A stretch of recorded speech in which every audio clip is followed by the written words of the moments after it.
Anyone else like to share? How about you in the back with the glasses, sir? My name's Bobby, and I am an addict. Hey, Bobby. Hi, Bobby. You know, you folks aren't here because you're gamblers. You are here because you are terrible gamblers. Hey, Bobby. These folks don't need to stop doing what they're doing. They just need to get better at it. Who's stealing? Please. Who's that? All right, let's roll. The Wicked Wednesday has begun. The Pips, the players, the hustlers, the people, the busted, and everybody else in between, from Costa Rica to California, Montreal to Minnesota. Let's step up and in and rage. As there's a lot of stuff to get to here this evening. All right, for the record, our late night baseball pick will be the Los Angeles Dodgers, as Brian Dozier makes his Los Angeles Dodger debut. Milwaukee's come out swinging and punching in this series so far. I think the Dodgers are due to nail down a W here this evening. Rich Hill has been pitching very, very well. Is it the lock of the century? No. Is anything ever the lock of the century? No. But that's what we're betting on. We're taking the Los Angeles Dodgers in the late night hours. We'll check in on some in-game soccer, too. As I see right now, actually, we've got some soccer that just started, the Mexico Cup, Monterrey and Puebla. And Tulsa and Juarez FC. Isn't Juarez like a fucking war zone? We got totals 2.5 here. I'm kind of thinking under in this Toluca and Juarez game. Fuck, Juarez have 3 fucking corner kicks in the first 8 minutes of this game somehow. Strange. Two-way corners, 12.5. All right, what the hell? Small play. Small play. Toluca and Juarez FC. Under. Toluca and Juarez FC under 2.5. Mexican Soccer League. We're on the Los Angeles Dodgers, and that's it. That's enough for right now. That's enough for right now. So as I mentioned, we got a lot of stuff to hit here this evening. Babano is going to step up and in and join us. We'll talk CFL football with Babano. We'll get Babano's CFL picks of the week. And we're now actually less than 24 hours away. In fact, tomorrow night on this show, when we start, there will be NFL football going on. We'll be into the second half of the NFL. And tomorrow night, there's a CFL doubleheader, actually. A football game that I was planning on going to tomorrow night.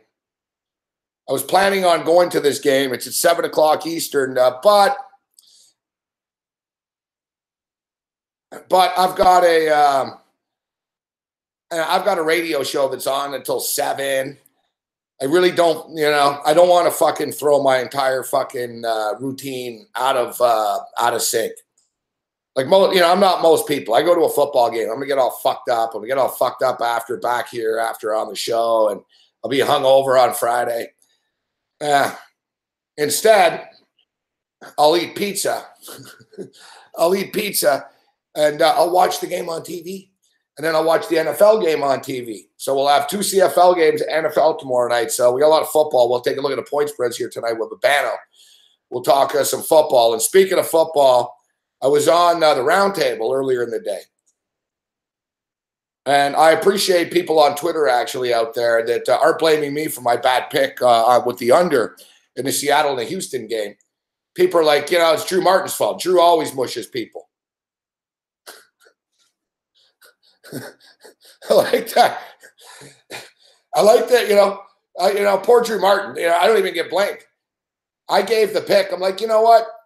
The thing is, too, if you recall, I said, listen, I like the MLS fucking plus the goal, and I like MLS to win. I like the Oakland Athletics. But I didn't realize I needed to give one flat pick. So Drew's like, one pick only. I was like, all right, I'll go fucking Houston and Seattle under 8. And then Drew Martin's like, yeah, you know what? I'm going to take Houston. I agree with Morency. And instead of people blaming me, they're like, Drew's a mush. It's his fault. So I appreciate that, people.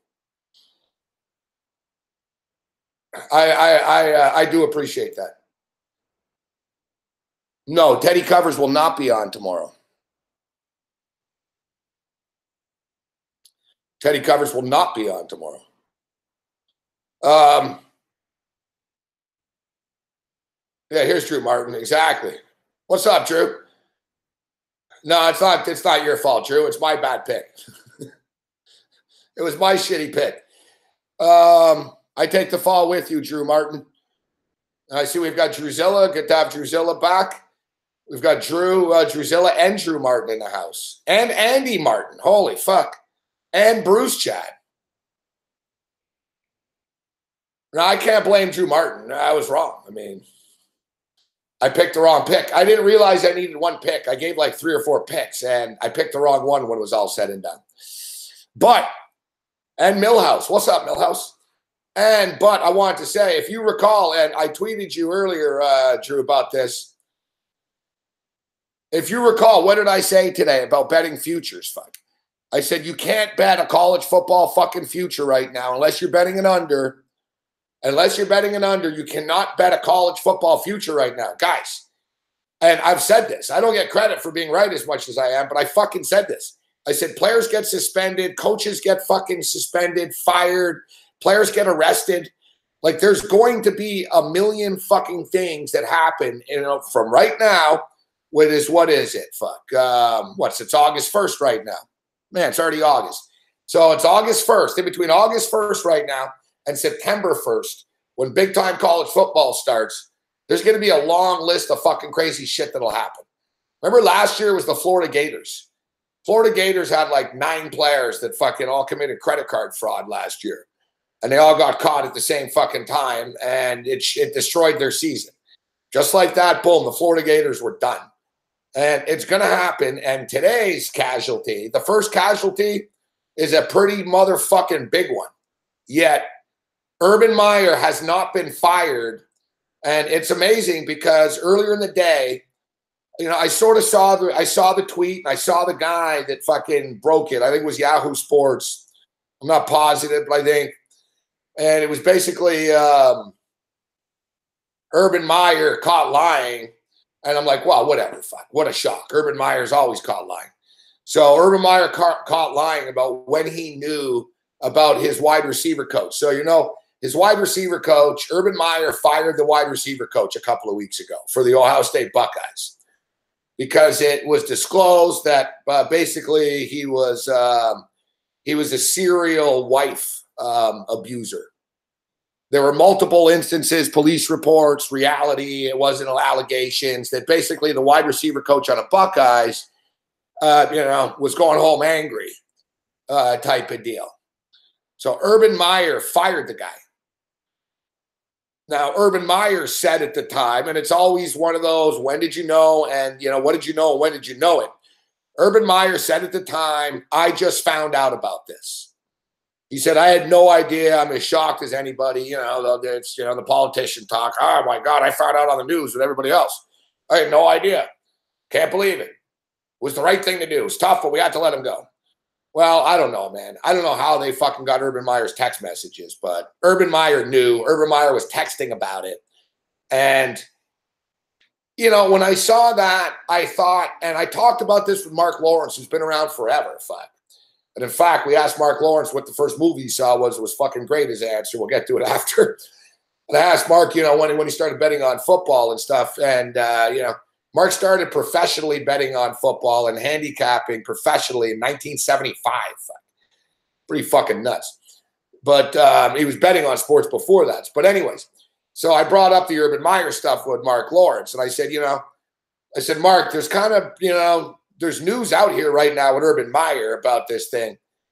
And Mark said, man, they're not going to do anything to Urban Meyer. He said, Urban Meyer will hold a press conference and say, I didn't know, I made a mistake. I didn't realize the severity. And and I said the fact that, number one, this isn't Baylor, okay? It's not like 52 women were sexually assaulted and Art Briles covered it up. Urban Meyer didn't cover up that. It's not Penn State. You know what I mean? No kids were molested. Well, they were with the wrestling program. We'll get to that in a sec. So, allegedly. So, I thought, wow, it's a grown man who attacked his wife a few times. This isn't going to be a fucking needle mover for Urban Meyer. I mean, come on. Come on. Urban Meyer's Florida Gators team had fucking 41 motherfucking arrests in 1 year. Aaron Hernandez shot someone, tried to shoot someone, but he fucking missed when he was a Florida Gator. Tim Tebow was there as a witness, and Tim Tebow talked the cops out of it and shit. And the Florida Gators were national champs. So the Gainesville police weren't in the business of shutting down the Florida program. Like, Urban Meyer has facilitated a lot of violent kids over the years and looked the other way and stuff, all right? So Urban Meyer is no fucking angel. It'll be amazing if this is the thing that brings him down when it's all said and done. So I didn't think, you know, when I saw this, I was like, whatever, fuck. One guy says he's got text messages from Urban Meyer proving Urban Meyer's a liar. So what? You know, it's almost like politics. So what? Fuck. People already know. You know what I mean? It's the dark secret. Everyone already knows this. So, but I was shocked to find out basically an hour later. I was basically shocked to find out an hour later that Ohio State had placed Urban Meyer on administrative motherfucking leave, man. This is Urban Meyer we're talking about, guys. Like, besides Nick Saban, there is not a better and more storied and big-time coach in college football. All right, Dabo Swinney's big. Urban Meyer's been doing it longer. Like, Urban Meyer is as big as it fucking gets. He's one of the biggest and best college coaches in the history of the fucking sport by far. And as I tweeted earlier, I've always been torn about Urban Meyer. I've always respected the fuck out of Urban Meyer from a coaching perspective. The guy is just a great fucking coach. He was a great coach at Bowling Green. I won money with him. Fuck, hell, they beat Alabama in the fucking Sugar Bowl. Alex Smith was the quarterback of the Utah Utes. Urban Meyer was the coach of the Utah Utes. They went undefeated. Fuck. You know, Urban Meyer's won everywhere he's been. The Florida Gators, arguably some of the best college football teams of all time. Ohio State, he's built a fucking juggernaut, fucking Columbus. All right, there's very few people. Like I said, you can't take, there's Nick Saban, you know what I mean? If Nick Saban's the fucking Beatles, then Urban Meyer's the Rolling Stones type of shit. You know what I'm saying?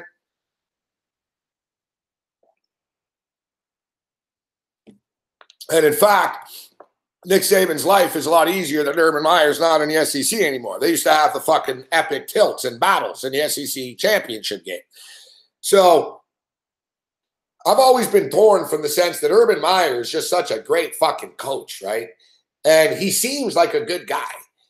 From a football perspective, you know what I mean? He's a good guy, the way he talks. He's not an asshole to the media, really. He does good, you know what I mean?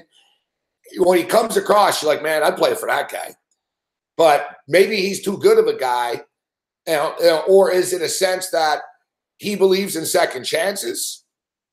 Or is it that, number two, he doesn't give a shit what you fucking do as long as you can win him football games, and then he'll just distance himself from you after? Now, I've always said this about college football coaches. You know, like Art Briles. Art Briles covered up 52 fucking rapes, okay? He tried to, at least. And like Art Briles has no problem recruiting these type of guys that'll fucking sexually assault women. Yet, would Art Briles let his daughter hang around with the players? No. And I've always said that about Urban Meyer, too. Like, Urban Meyer is a big family man. His daughter's on Twitter talking shit all the time, telling haters to fuck off. And it's like, yeah, it's great. But, hey, Urban, does your daughter hang out with your team and your players? Do you trust them? Do you trust her? Do you trust them? Probably not, do you? No. Right? But you'll trust people's daughters around the people that you bring onto the campus. Right? Like, that's the thing. Now, listen, there's worse than Urban Meyer. And to be honest, he's run a much cleaner operation with Ohio State. Ohio State actually have morals, all right? They're not perfect, but Ohio State's not Florida. Like, Florida, you know what I mean? Florida could give two shits. Like, a Florida Gator player could kill someone, and if they can fucking cover it up, they will. You know what I'm saying?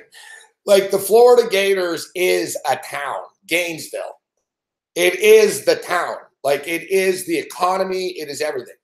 You're not shutting it down. Like, there's certain schools there's certain cities in the NFL where the police will arrest an NFL player gladly, like Houston.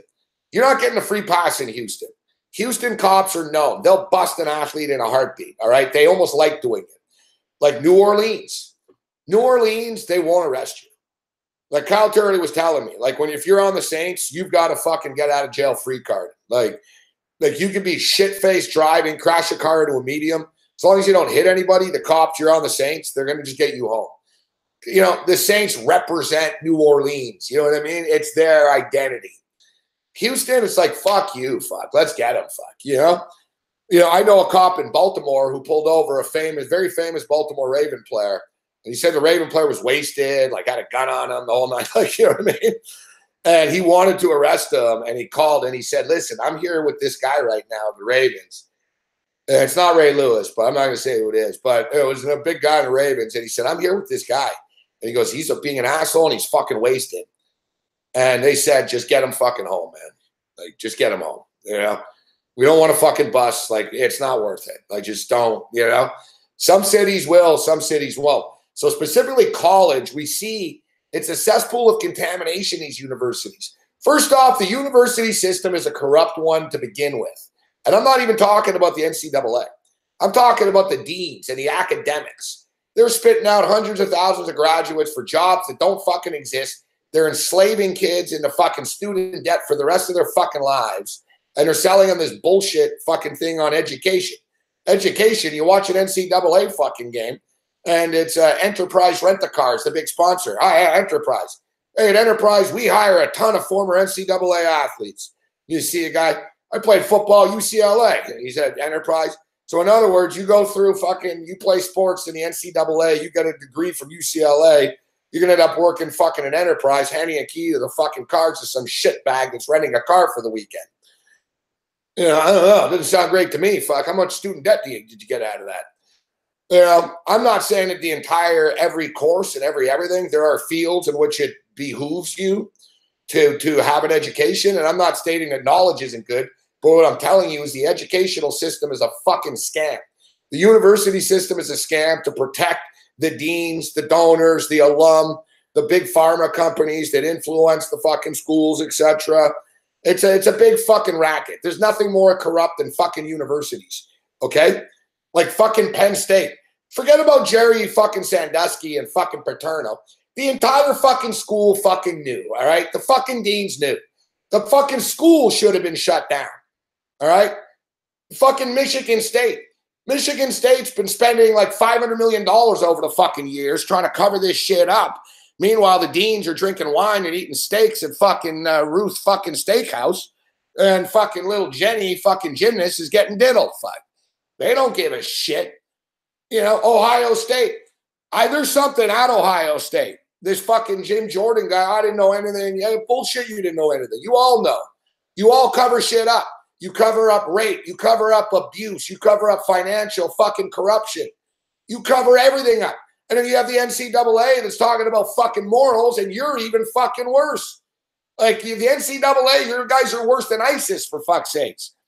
Like, you guys are just crooks. Like, you're crooks. All right? Maybe you're not worse than ISIS, but you're crooks.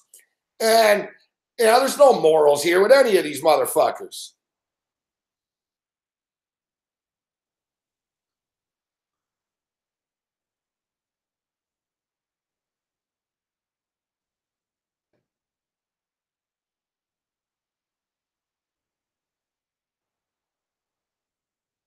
Yeah, what up? What up, MVP Sports? I don't know why I came up with Ruth Steakhouse. I figured I was trying to think of a chain that everyone would understand. You know what I mean? It's sort of good and everywhere. Yeah, but man, the college institutions are so evil and so corrupt, and they cover up so many crimes, and it's so. You know, they cover up like rapes and shit. Come on, man. Jameis Winston probably fucking did it, all right? Let's be real. You know, if you've ever wondered if Jameis Winston did it, I don't know. The fact that after a few drinks, he starts fucking grabbing Uber drivers and shit probably leads you to believe, you know what, he probably did it. You know, it was, and basically, look, the victim stated that she never had a chance because the fucking sheriff was a Florida State fucking guy. The judge and DA were Florida State guys. They told her, listen, fuck, even if it happened, it's going to be really bad for the town. Do you really want to do this? Like, they gave her that whole, do you really want to, you know, do you really want to bring this heat onto the whole city? And, you know, it wasn't that bad, right? Like, that's what they do. They did the same thing at Baylor. Fuck. Well, you know, they told the girls, listen, you know, we have a reputation at the school. Can you guys just sort of just go to counseling and not tell anyone about this?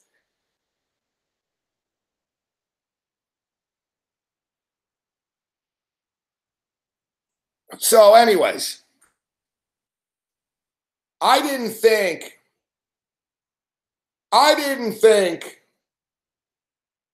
that they were going to do anything about this. All right. But I'll tell you what. I'll tell you what. When I saw that the sports books today, and the sports books are always ahead of the curve, aren't they? Exactly. What up, David St. George? David St. George, a knowledgeable college fan. All right, who wants to take odds on who I'm going to kick out of the chat here in the next 30 seconds? Who wants? Who's taking odds here? So, when I saw that the sports books pulled Ohio State today, I was like, ooh, fuck, they're getting serious about this. Like, this is, that's when I realized today on the radio even, I was like, something's coming up here. The sports books always are ahead of the curve. The sports books pulled Ohio State from the fucking board. And then, boom, it fucking dropped. 20 minutes later, Urban Meyer's fucking been pulled. Fuck. He's not fired. He's on administrative leave. So, in other words, they're paying him. They're paying him, but he can't coach the team. And either way, I'll tell you what, there's no motherfucking way in hell. There's no way in hell. Good call, Cody AV. Cody AV wins. What's up, Eric LeDuc? The Kid to Groove's all right. He's not the one. So, but I'll tell you what. Good point, Matthias. I should have my Michigan jersey on right now, fuck. No, but let's wait. Let's just wait. And we'll see what happens here. But listen, there's no way in motherfucking hell, okay, that Ohio State University brass, okay, would do this to Urban Meyer unless they fucking knew that there's this is serious. They wouldn't do this. Guys, they're trying to sweep this fucking molestation shit and the wrestling shit under the carpet. Urban Meyer makes them like $70 million a fucking year, man. They lose Urban Meyer, they're fucked. It's not like he's that good. Okay? Look at the Florida Gators. How'd the Florida Gators do after Urban Meyer left? Fuck. They're still trying to rebuild. Like, it doesn't matter. Don't think, Ohio State can move on and not miss a beat. No, they wouldn't. It's like Alabama. If Alabama lost Saban, it's over. I'm not saying they're terrible suddenly, but Alabama will probably get Dabo Swinney, but that's another story. But, you can't sustain this. There's already talk of Greg Schiano taking over. Didn't Greg Schiano cover up a bunch of rapes too? Why are all you college football coaches scumbags? Like, what's wrong with you people? Like, as I stated, why do you recruit kids that you wouldn't let your own daughters hang around? You have no problem, fuck. But anyway, so Urban Meyer's a legend. Ohio State didn't want to fuck with Urban Meyer. And this goes one or two ways. They did this because they know, all right, we're fucked and we got to do something about this. So let's fucking suspend him right now and deal with it. Or B, is it a big misunderstanding and Urban Meyer's a victim? And then what?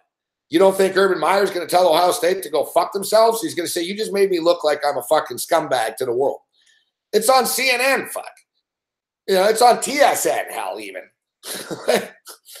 I mean, they took a break of talking about the Leafs for a couple of minutes. Urban Meyer, this is national news. It's on USA, it's everywhere. It's not just sports either. Ohio State's a big school. Urban Meyer's a big name. It's getting mainstream news attention. So Urban Meyer's reputation just took a massive fucking hit right now, no matter what the outcome is right now. People are like, all right, we all knew Urban Meyer's scumbag. So let's say it's all wrong. Then Ohio State just fucked Urban Meyer over. And we know that's not the case. And I'm telling you right now, there's no way in motherfucking hell Ohio State does this unless they fucking had to. Come on, man. You think they want to fucking put their fucking superstar fucking coach on administrative leave 28 days before they fucking kick the season off? It's a nightmare for them. It's a nightmare. Like, it's not like the OSU dean is like, oh, this is great. Fuck. You know what I mean? All right, I'm going to show moral here. They would have been like, do we really have to do this? Like, really? Do we going to like, and I guarantee you, the lawyers probably said, yeah, this is bad. And it's going to come out. And then now the thing is with Urban Meyer, it's going to start off with this. And the thing is, it's crazy. I don't know if I'm a bad guy, but I don't look at him in the same light as I look at Sandusky and Paterno and Art Briles. It's like, okay, he knew his wide receiver coach was hitting his wife. Is that it? I'm not judging and saying, hey, I'm not saying he's a good guy, but I'm saying it's just amazing after everything that's happened in Urban Meyer's career, out of all the possible things that they could have said, you know what? You fucking covered up a guy shooting someone outside of a strip club fight.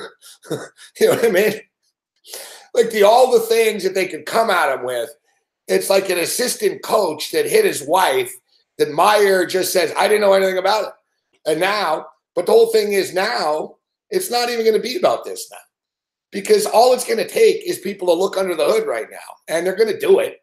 They're going to say, wow, is there more about this than Urban Meyer? And then they're going to go, well, actually, yeah, there's about 38 other things. So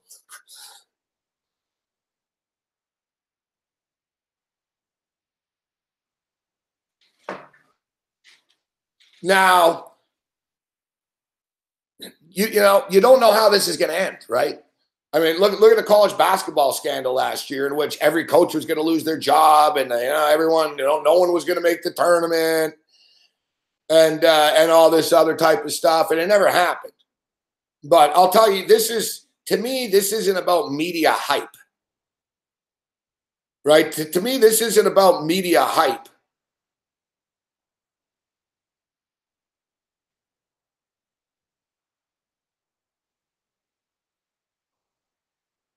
It's not media hype. It's reality. Like when Ohio State suspends him, it's reality. And not to mention, as I stated, I don't know how many of you are following this, but Ohio State have a situation on their hands with the wrestling program. Basically, one of the doctors on the wrestling program allegedly would fucking touch fucking guys. Now, what I don't understand about this is, and I don't advocate any sort of, I'm not shaming any victims here, but I don't understand how a bunch of wrestlers at Ohio State could get fucking diddled. Like, I don't know. How about you would have punched the guy in the face? Fuck. Like, you're a wrestler. You know what I mean? Well, like the Ohio, the Michigan State shit was different. Those were fucking 16-year-old gymnast girls and shit. And they did complain. You know what I mean? Nobody listened to them, fuck. Right? But the Ohio State guys, you're grown men. You're wrestlers. It was like, oh, we were inappropriately fondled by the team doctor. It's like, well, I don't know. How about you inappropriately punch him in the face after? And, like, I don't really understand what happened at the Ohio State program, to be honest.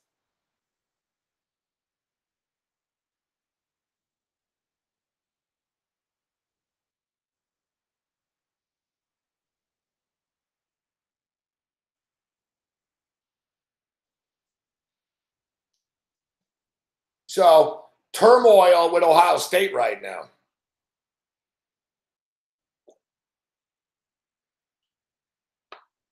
Word is Greg Schiano would be the guy to come in. It really is, Brooks, that amazing, just so out of the blue like this, that it's like, wow, boom, Urban Meyer's done. You know what I mean? It's like, and like, there's no way that it was just this. Because they could have man, I'm not a lawyer, and I could even come up with something like this. You could have just come up with, it came to our attention that the wide receiver coach had some issues at home. We didn't know the extent of it. I was really, unaware. I'm really going to do a better job in the future of being aware of what my coaching staff is up to. I'm amazed, like, he didn't get that opportunity to say, all right, let me just put the fire out here, fuck. Because the media likes Urban Meyer. The media has never gone after Urban Meyer. So Urban could have gotten a free pass on this. And that's why I thought originally it's not going to catch on. Like ESPN and CBS, they're not going to go after him. They have too much to lose. They broadcast these games, right? It's not in their best interest to take down this guy. So I'm surprised. I think the Me Too movement, the fact that we're in a Me Too movement right now, is changed everything. And, I don't want to make light of the Me Too movement, but we're basically in a time now where it's basically if you knew anything about anything. I remember when I was like 15 years old, we were all fucking partying and there was this dude with us. He wasn't one of our buddies, but he was a dude from school. And he grabbed a chick's tit, fuck. Like she was all wasted on a couch type thing. We walked in and he was like fucking leering over, grabbing this chick's tit, fuck. We fucking punched him and kicked him out of the party. But I almost feel like now, hey, you know what? Morency knew something had happened in 1984, but we really did. We fucking hit the guy. We're like, whoa, hey, fucking hit the guy. Like, get the fuck out of here. And so that's the whole thing now. Like, it's if you know anything about anything, right? It's like, wow, did you know this? Did you know that? Did you hear this? There's just too many things. Like I said, in the Me Too movement now,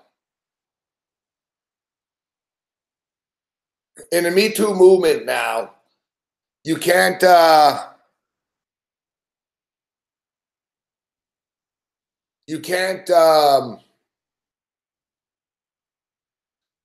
expect like anyone to get a free pass now. You just can't.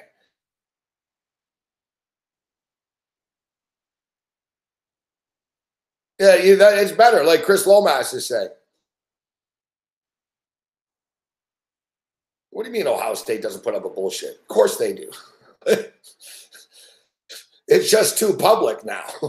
That's the whole point. What, you think Ohio State are a bunch of like fucking, like they came clean, they saw the light? It's like, no, they're fucking, they've been popped. It's public.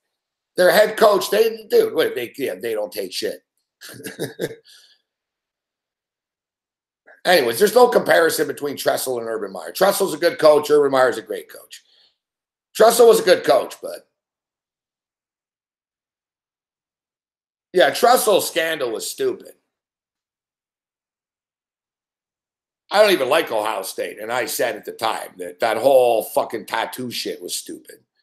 Like, who gives a shit? Fuck, they got free tattoos. Boo-hoo.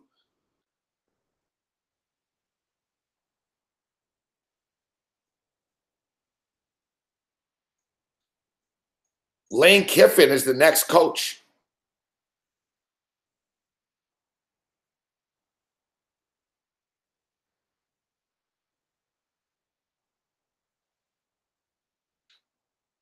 Now, Ohio State doesn't like that. Ohio State, they're not a bunch of fucking clean cut, but they're not over the top evil either. They're sort of in between. They're in between. I always wait. I'm always worried my Michigan Wolverines are going to get tagged on something. I'm always like, because I always rip these other programs. But that's the thing with Michigan. Michigan's pretty squeaky clean, We're too clean. That's why we don't win, fuck. Like, there's really, I don't know, what's the big scandal with Michigan? Our big scandal was the Fab fucking Five team. There was envelopes, It wasn't from the school, though. So, like, the school had nothing to do. Like, the school never fucking paid to get all those guys there. The guy that gave them all the money was Ed Martin, the local bookie, right? So it really had nothing to do with Michigan, the school. And Michigan, the school, fucking flipped out when they found about it, and they fucking barred Chris Webber from the campus and shit. Like, Michigan are uptight. So I don't really have to worry about that. Harbaugh's fucking, you never want to say never about anyone, but Harbaugh doesn't strike me as the type of guy that would be covering shit up. No, there's no reason to celebrate right now. First off, it's a sad story. Number two is so what, fuck? I'm not sure that it matters. Ohio State are so fucking loaded anyways. Like, listen, I'm not saying it wouldn't affect them, but to be honest with you, the real, like, losing Urban Meyer would hurt more in, like, 2 years than it would immediately. You know what I mean? Like, pretty much I could fucking coach this team. Guys, they're fucking loaded, for fuck's sakes. Like, they're basically, like, they're stacked as, like, NFL teams are. Like, you don't really have to do much. Like, right now, Urban Meyer recruited these guys. He has them there. All you really have to do is fucking stand there, basically. Tell the coordinator, all right, let's go. Fucking, you know, you don't really have to do anything if you're the coach of Ohio State.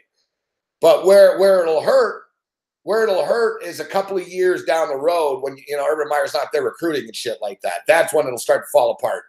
So, you know, they can sort of get by even if Meyer was gone this year because of the players. Like, look, a good example is last year, Bob Stoops. Bob Stoops just fucking quit and left Oklahoma fucking in the summertime. No one saw that coming. They promoted a 33-year-old Lincoln Riley, and Oklahoma didn't miss a fucking beat.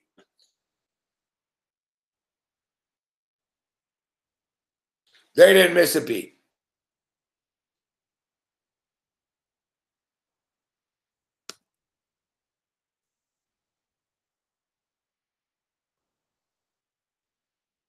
All right, let me send this out to Benno. And I retweeted some guy's fucking picture of the sunset in Toronto.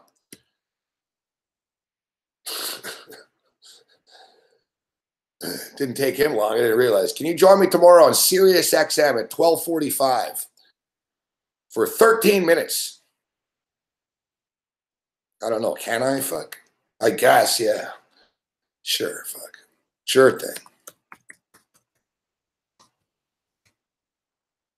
I like, at least it's very distinct. It's very direct, at least, you know. 13 minutes, all right. What time? 12:45 for 13 minutes? That's not bad. Man, I don't know why I don't have my air conditioning on right now. It's fucking hot as fuck. It's humid as fuck. I have my door open and my air conditioner off. I'm sweating like a motherfucker.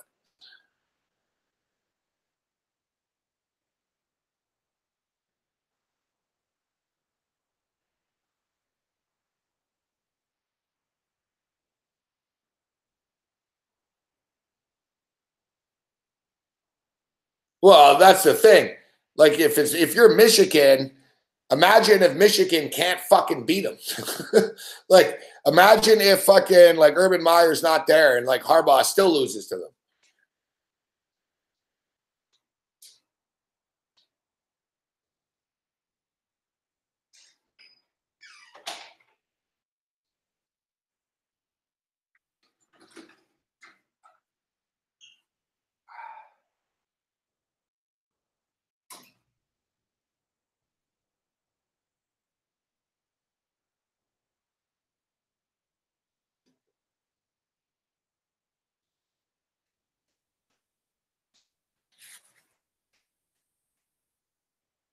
Oh, man. All right. There we go. There we go. I actually like it hot. That's why I left it like that. But it was just too much. Fuck. I'm going to be freezing in a minute. That's one thing about this place. I got, like, power fucking AC in this condo, man. It's going to be freezing in here in a minute. Ooh. So, yeah, listen. It's big news. How you doing, Ryan Haynes? It's big news. It's big news right now, but it's not a let's bury Ohio State news. That's why I'm not waving the fucking Michigan flag right now. And really, I want to wave the Michigan flag by beating them. Fuck. I don't, you know what I mean? It doesn't, no, I don't give a shit fucking if we beat them and who the fucking, who the fucking coach is. I don't give a shit. Yeah, it was an old school Durant underdog. Yes. I don't give a shit. Fucking, it's fucking hot though. I don't give a shit who the fucking coach is if Michigan beats Ohio State. That's their problem, right? It's their problem. But I already like Michigan this year.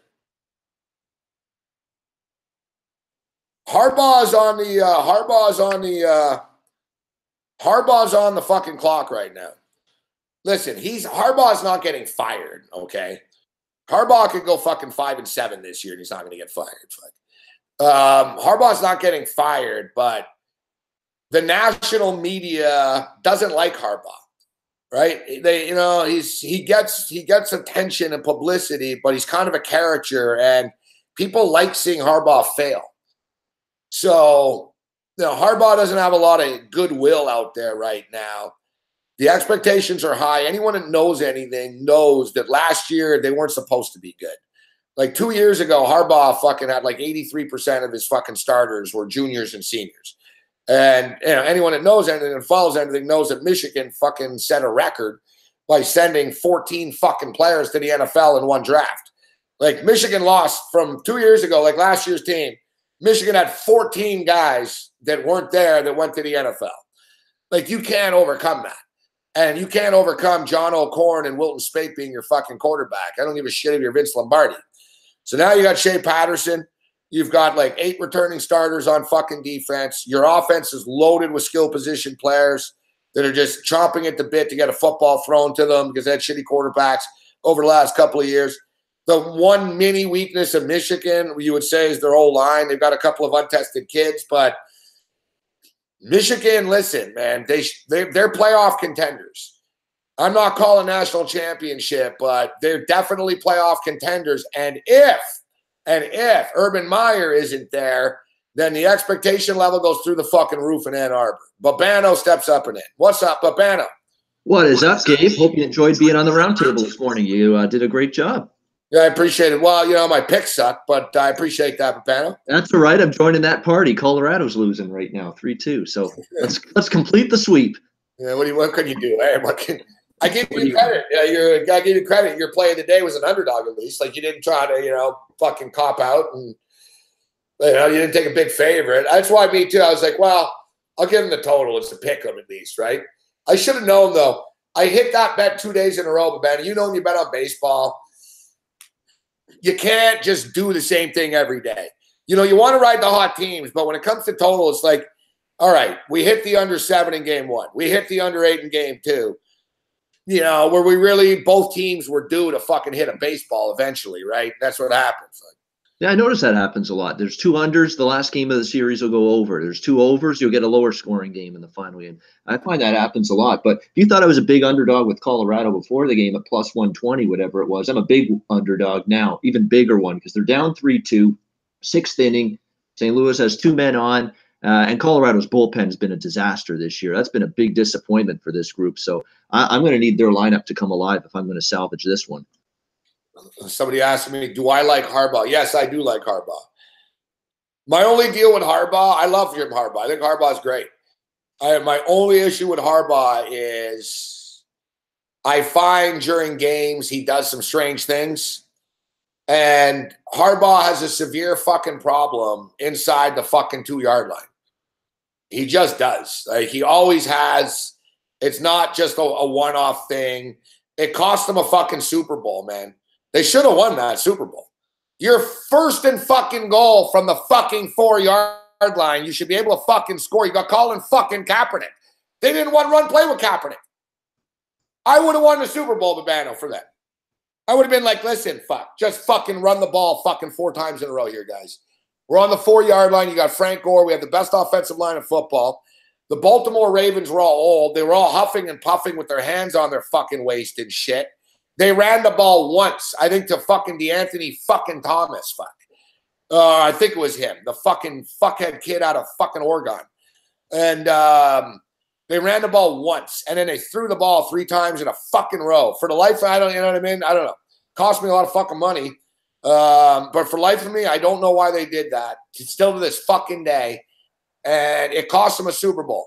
Against Ohio State, it was the same bullshit, man. Michigan fucking had the ball like fucking 14 plays in a row on the 1-yard line, and we couldn't fucking score. I remember that. I remember that very well, yeah. Fucking thing with this guy, fuck. Michigan State, like in big games, like Harbaugh, I just get a weird feeling, and I hate to say it, but I get the feeling with Harbaugh that he's always just going to fucking be right there and get fucked. You know what I mean? Like he'll always, like, yeah, he made it to the Super Bowl, but he lost on the 4-yard line. You know, I could see us getting to a national championship game and losing. It's like, you know, his mentor, Bo Schembechler, was sort of like that. I was going to say, you can trace that right back to his playing days. 10-1, get to the Rose Bowl and fucking lose on a bad penalty. We'd miss a field goal. It was always some fucking thing, Babano. You know what I mean? Yeah, you could trace it right back to his playing days when he was quarterback. I mean, it was just a situation where something would keep him from that ultimate goal. And it was just bad luck, just a bad play at the wrong time. I remember the one year with Bo Schembechler in the championship game. They had an opportunity to win that game, just didn't make plays late in that football game. There was a controversial play late in that game too. And next thing you know, they're not national champions. But that's been Jim Harbaugh's little bit of a deal with him now. It was a player issue. It's a coach issue now. There's these little plays in the course of a football game that are unfortunately not going his way. He's a great coach, though. He's a winner. You can't argue his success, right? Yeah. Well, you know, he's never a great coach. People are bothered that he's a little eccentric, a little loony in his press conferences at times, but that's him. That's his persona. What are you going to do? You can't change the guy. To the table, right? He brings some. And the thing is with Harbaugh, he's not a bad guy. You know what I mean? You're not going to hear, like I said, this is how it started too. You're not going to hear really negative scandals about Harbaugh. You know, like what's the biggest scandal has been in Michigan since Harbaugh's been there? I don't know. Fuck. He started practice too early. Fuck. One. Yeah. You know what I mean? Big deal. Yeah. He skirted a practice. I don't know. Like he was supposed to practice for 2 hours, and he basically told them it's not a practice if I'm not there. So he told the players basically, you guys do this and just go out there by yourselves. You know what I mean? So it's like, whatever. Fuck. The guy's just, you know, and like that's not a bad guy thing. That's just sort of, you know, he's a nut job coach who wants to win. So, you know, in his satellite camps, Harbaugh will show up in other states. He's skirted the rules a bit with this shit, but like Harbaugh basically will play within the guidelines and push those guidelines a bit. But Harbaugh's not going to cover up rapes and shit. I mean, there's a kid on Michigan, man. You fuck around on Michigan, Harbaugh will kick you off the team, man. Like he will. There was a kid that got fucking. There was a kid that allegedly fucking hit a chick, and he was a recruit. He lost his scholarship. It was like there's no even. You don't even get a chance to prove yourself. You're just done. Like Michigan will cut you, fuck, if you fuck around. Yeah, there will eventually be a time that it gets to the point where they're going to have to put the foot down. Jim Harbaugh is going to have to put the foot down and make something happen in terms of, you know, when you step out of line, when you break the rules or whatever the case may be on the team, that's going to happen. But, you know, if you're bitching about Jim Harbaugh and him, you know, skirting a line or maybe not doing things on the up and up, do you want the guy in the shoe right now in Columbus that's getting roasted and fried today? You know, that's your other option. You could always have him instead if you think Jim Harbaugh is that big of a problem. I've got to believe, and it's hard to, you know, we're only speculating now, Babano, because we don't really know much. I mean, but I find it hard to believe that Ohio State would suspend Urban Meyer because one fucking dude at Yahoo Sports says he's got text messages. You know what I mean? It'd be like, yeah, whatever. Fuck. They're only doing it because it's public news and just try to appease the bitchy public that's going to have an issue with it. I know, but it's not a sexy story. Yeah. Like it's no kids were molested, no gymnast. You know what I'm saying? No, it's not. It does. So it's like, all right, an assistant coach fucking had a domestic abuse incident and a couple of them. And Meyer said he didn't know, but he did know. It's like, really? Is that you're going to shut the program down? I'm not saying, you know, death penalty, but it's just amazing that, put it this way, everyone's fucking known that Urban Meyer's covered up a hell of a lot worse things than this. Fuck. There was much filthier gator vermin down there in Florida, wasn't there? Yeah. Yeah, but I'm going to say, like, Ohio State must just know that, you know, there's more coming. That it's not going to look good, and there's more coming. And so I'm just speculating. I mean, for all we know, Urban Meyer's back in 2 weeks, and this is fucking forgotten about. That's a possibility. But Urban Meyer is such a big name, and there's lawyers involved, Babano. You know what I mean? Like, Urban Meyer makes a lot of fucking money, man. And when you're suspending somebody that makes $10 million, $12 million a year, there's contracts, and you better fucking be on good legal ground doing this. They almost, like, they need a reason to do this. They wouldn't just do this because his reputation is just taking a major hit, no matter what the end result of this story is. So them fucking with him leads me to believe that it's probably going to be a bad ending here for Urban Meyer, and he's probably not going to be the coach here much longer, Beto. That's my own personal opinion. I'm speculating, but in my own personal opinion, I don't think Urban Meyer's coaching them next month. I actually think he'll somehow end up being back because, as I said on Twitter, I think this whole we're going to suspend him with pay for the time being, for the indefinite period of time. This is all a stalling tactic. This is just to buy time so that the AD and the Ohio State Athletic Department can find a way to keep this guy aboard long term. Because why? Because he wins football games, because the program's always been near the top ever since he's been there. They wouldn't have fucking suspended him. Like, it doesn't, as Drew Martin just said, this is a nightmare.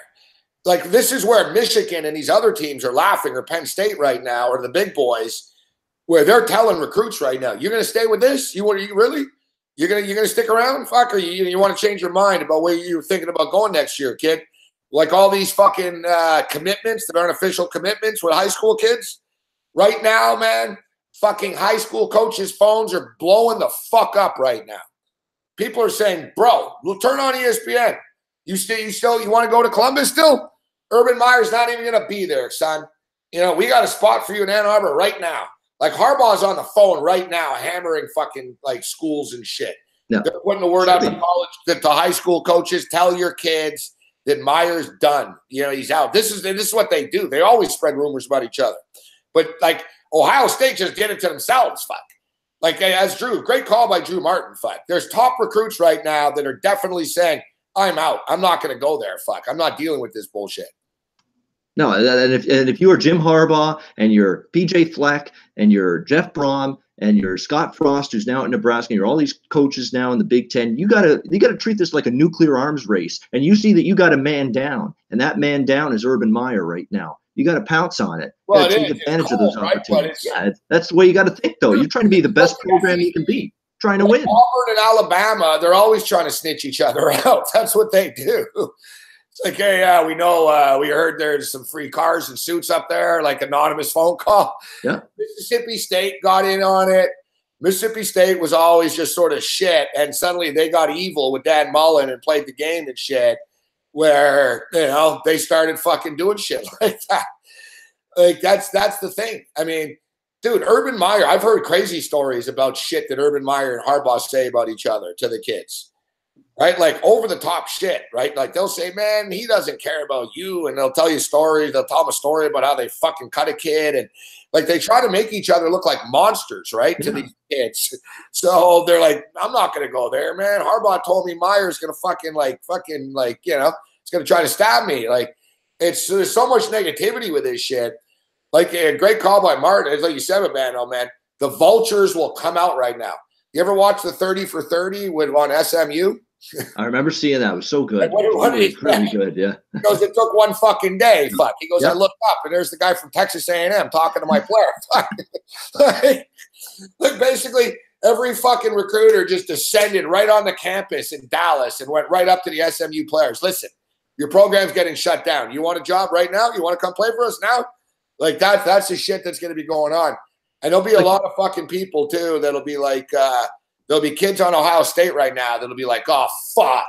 I didn't fucking come here to play for Greg Schiano. I came here to play for Urban Meyer. That matters to a lot of kids. The coach matters, especially when it's a guy with the track record and the accolades of an Urban Meyer. Damn right it does. You're right. Yeah. Yeah. It's everything. It's a nightmare for Ohio State. And that's why I'm saying there's no way in hell that they want to go through this unless they thought they had to. And unless they thought, you know what, we can't just fucking sweep this under the carpet. And not to mention, I don't know if you're following the band at all, but you know anything about the wrestling scandal there? I heard you talking about it. Not in depth, but I heard you mention it. And the reason the wrestling scandal is a big story, and in fact, something broke with that today as well. Basically, it's a politician, too. This is why it sort of makes it even more a bigger story.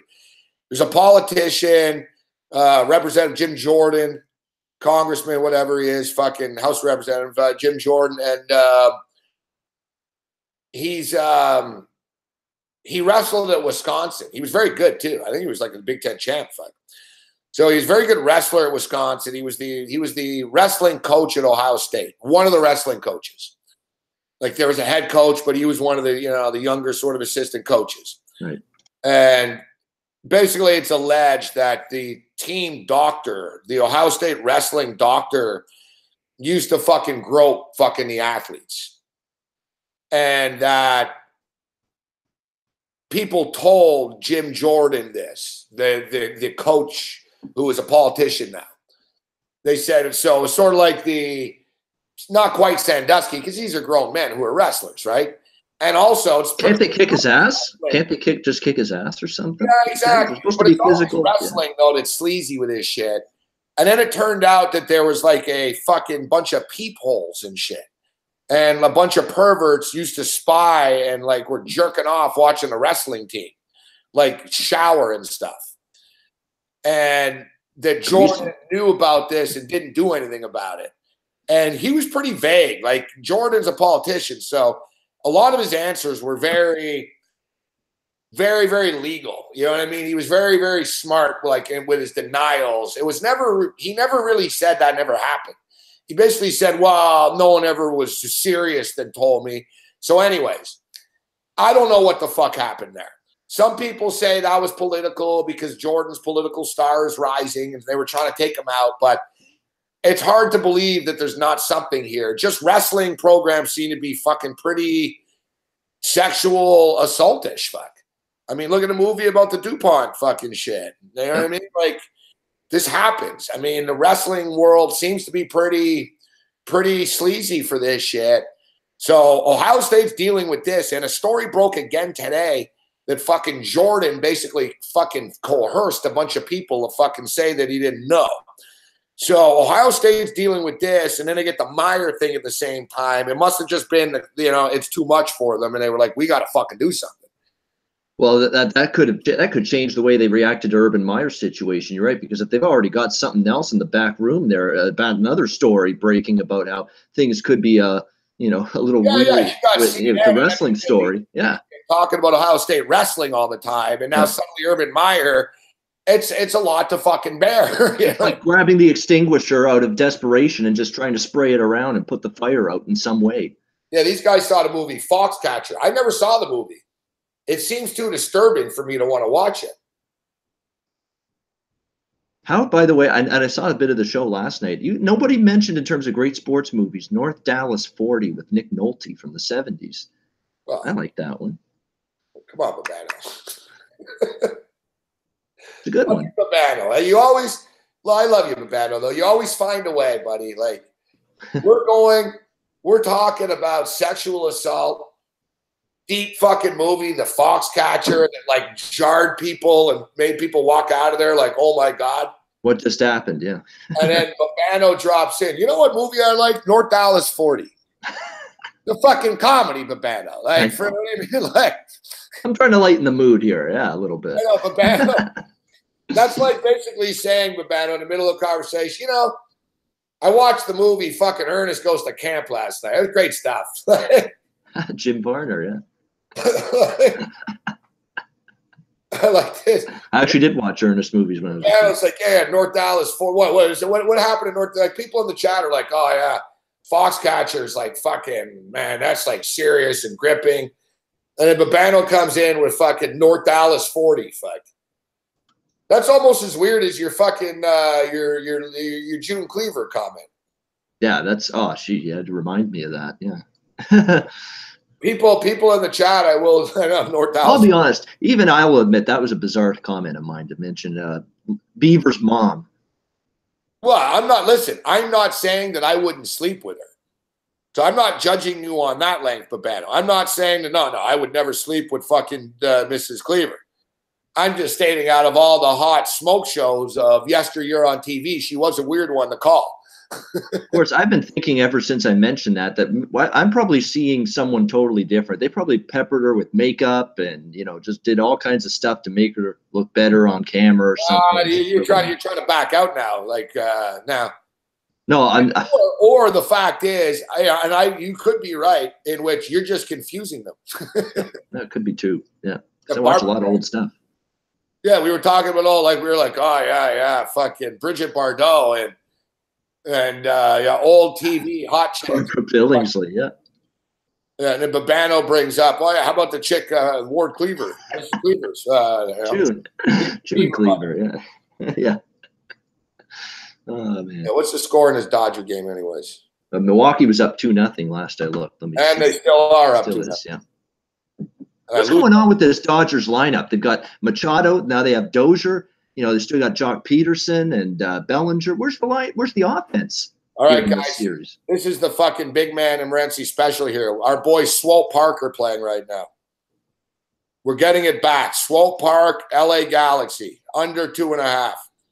I'm telling you, Swope Park, they don't score these guys. What is that? Some kind of exhibition or something? Swope Park is Come European. on, man. No, it's a USA. It's basically like a MLS minor league. Oh, okay, like a farm league of the like AHL to the like the Kansas City team, and right. it's against LA Galaxy 2. Oh, okay. So you have the LA Galaxy, but you have LA Galaxy 2. So it's like their youth team, you know. Oh, okay. I'll try to find that. Maybe I'll. It's like a farm team. Yeah, it's the USA USL Pro League. It's USL United Soccer. Okay, I can find that. Yeah. Yeah. Oh, there we go. I see it now. Yeah. Yeah. Swope Park. Okay. What the hell? A little bit on that. We've had a lot of success betting unders with this Swope Park team. Look, still 0-0 right now. It's too bad. It was probably 3.5 earlier. Fucking still 0-0. We're in the 30th minute. You know, we're getting 2.5 at under -138. Just moved to 150. Yeah. All right, we're in. I just put more on it too. Let's get this. Fuck. All right. I got the dial. Oh, fuck, dangerous attack now. Fuck. When it comes to a random action bet at this time of night, yeah, more is not in my vocabulary, but I wish you luck.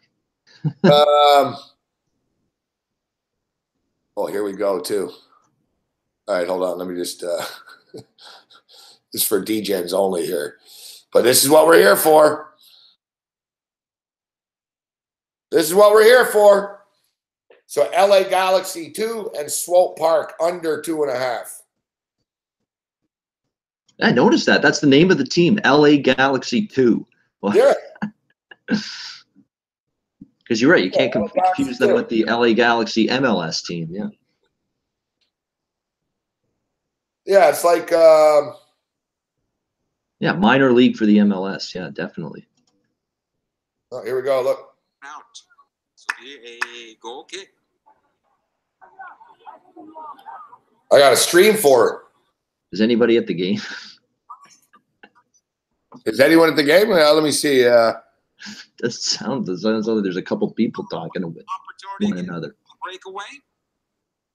Came all the way outside the area. To shut down Haji Berry. I don't know. You can't really see the stands. Hello, is anybody in the stadium there? It's not in like the pro stadium. You know what I mean? No, they can't put it there. Nobody will. Yeah, like it's not in a. It's in a park. You know, it's in a smaller. I don't know. One side doesn't really have too many people in the stands, but the other side, sort of like you can tell there's a crowd there. I don't know, man. My guess is there's probably like 2,000 people here. You know, 3,000 people or something. Yeah, I mean, LA Galaxy, I know they're going to get great crowds. It's a metropolitan melting pot, you know, community, LA, so you're going to get tons of people. Too. But LA Galaxy, too, they're not going to get those crowds. No way. No, it's like the Marlies or something. But I think it's like AAA. It's like AHL hockey. Yeah, AHL is at this league here, the Pro League 2 here. It's you know what I mean? It's except it's a little different because most of these guys, they're like under fucking 23 and shit. So it's younger. It's like junior hockey. I think that would be the best way of describing it. You know, it's like there's not 27-year-old guys that are in the minors playing on these teams. It's fucking. Oh, it's like junior. Okay, I see. Yeah, Junior. they're bringing guys up, getting them ready for the MLS. You know. Oh, okay, like a feeder system. Okay. Yeah. It's a farm team. Yeah. But young guys, like not old guys. It's like the D League, G League, and the NBA. You know what I mean? Right. That's a good comparison. Yeah. Okay. Yeah. Makes sense now.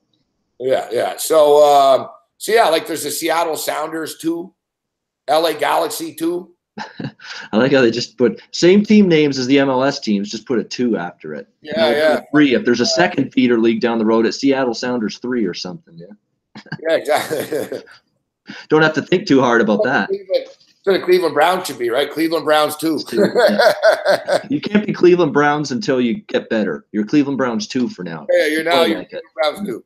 Yeah. Exactly. You know, the TFC have a team, actually. I don't know what they're called, though. You're Cleveland Browns 2 because you're a minor league team masquerading as a professional NFL team. So you're Cleveland Browns 2.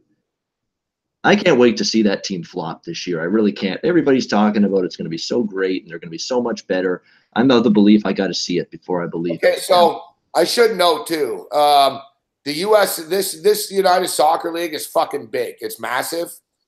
So there are some veteran teams. So basically – like Atlanta United 2 or a Portland Timbers 2, LA Galaxy 2, they're the youth teams for the MLS teams.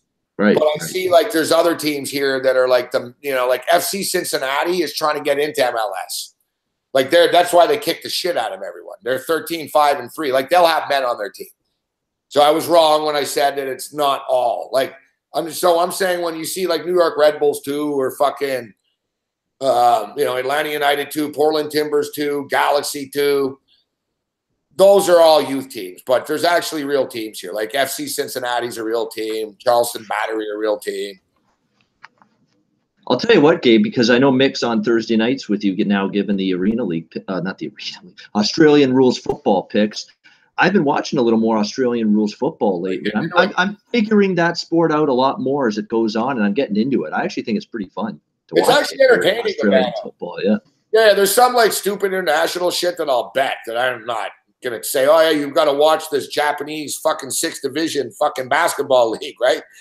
But you're actually entertained.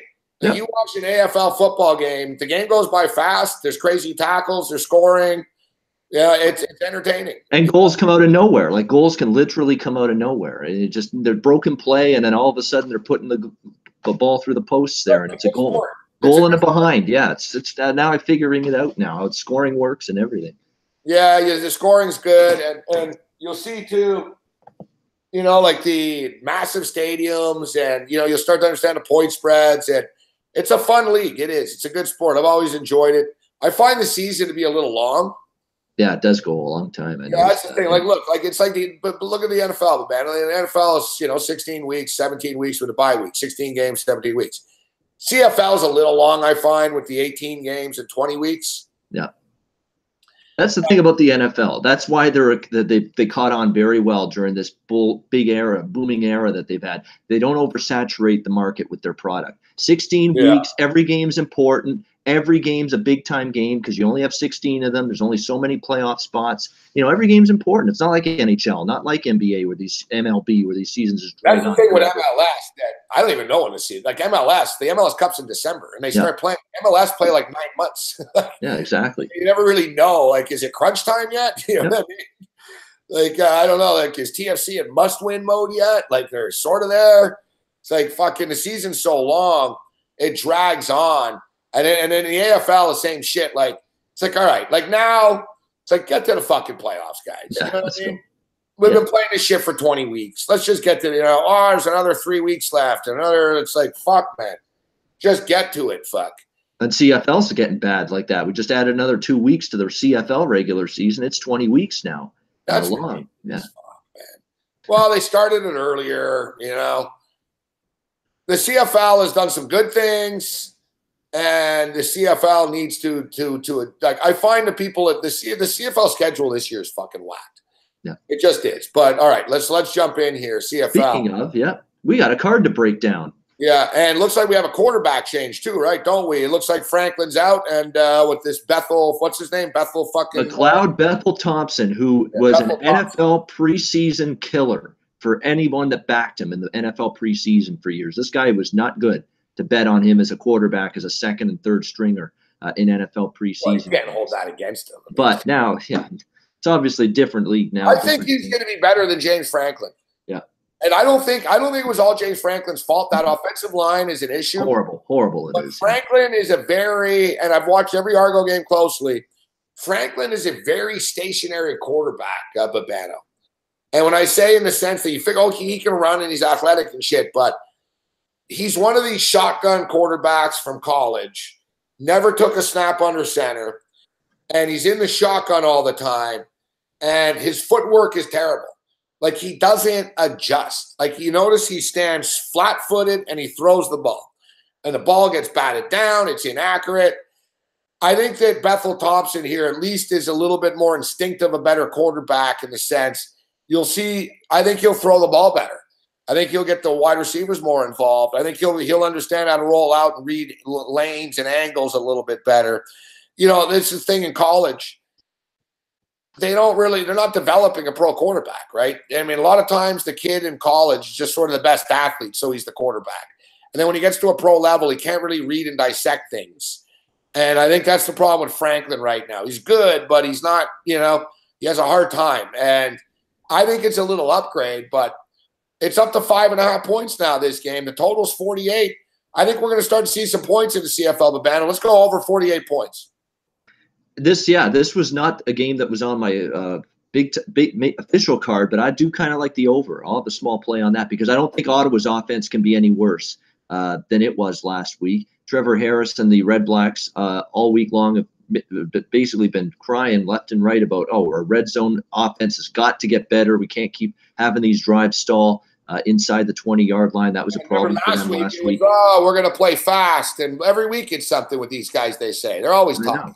They're always talking. And, they don't really follow through on what they say they're going to do. Exactly. They didn't really go fast. They did at times last week against Hamilton after they got a few first downs. I don't know. It's a weird, ugly fucking game. But whatever. We're shitting on them, but they won the game, right? They won. I mean, their defense did enough. They got Lewis Ward, 6 field goals he had in that win. So he got the job done, and they kept Hamilton with one touchdown.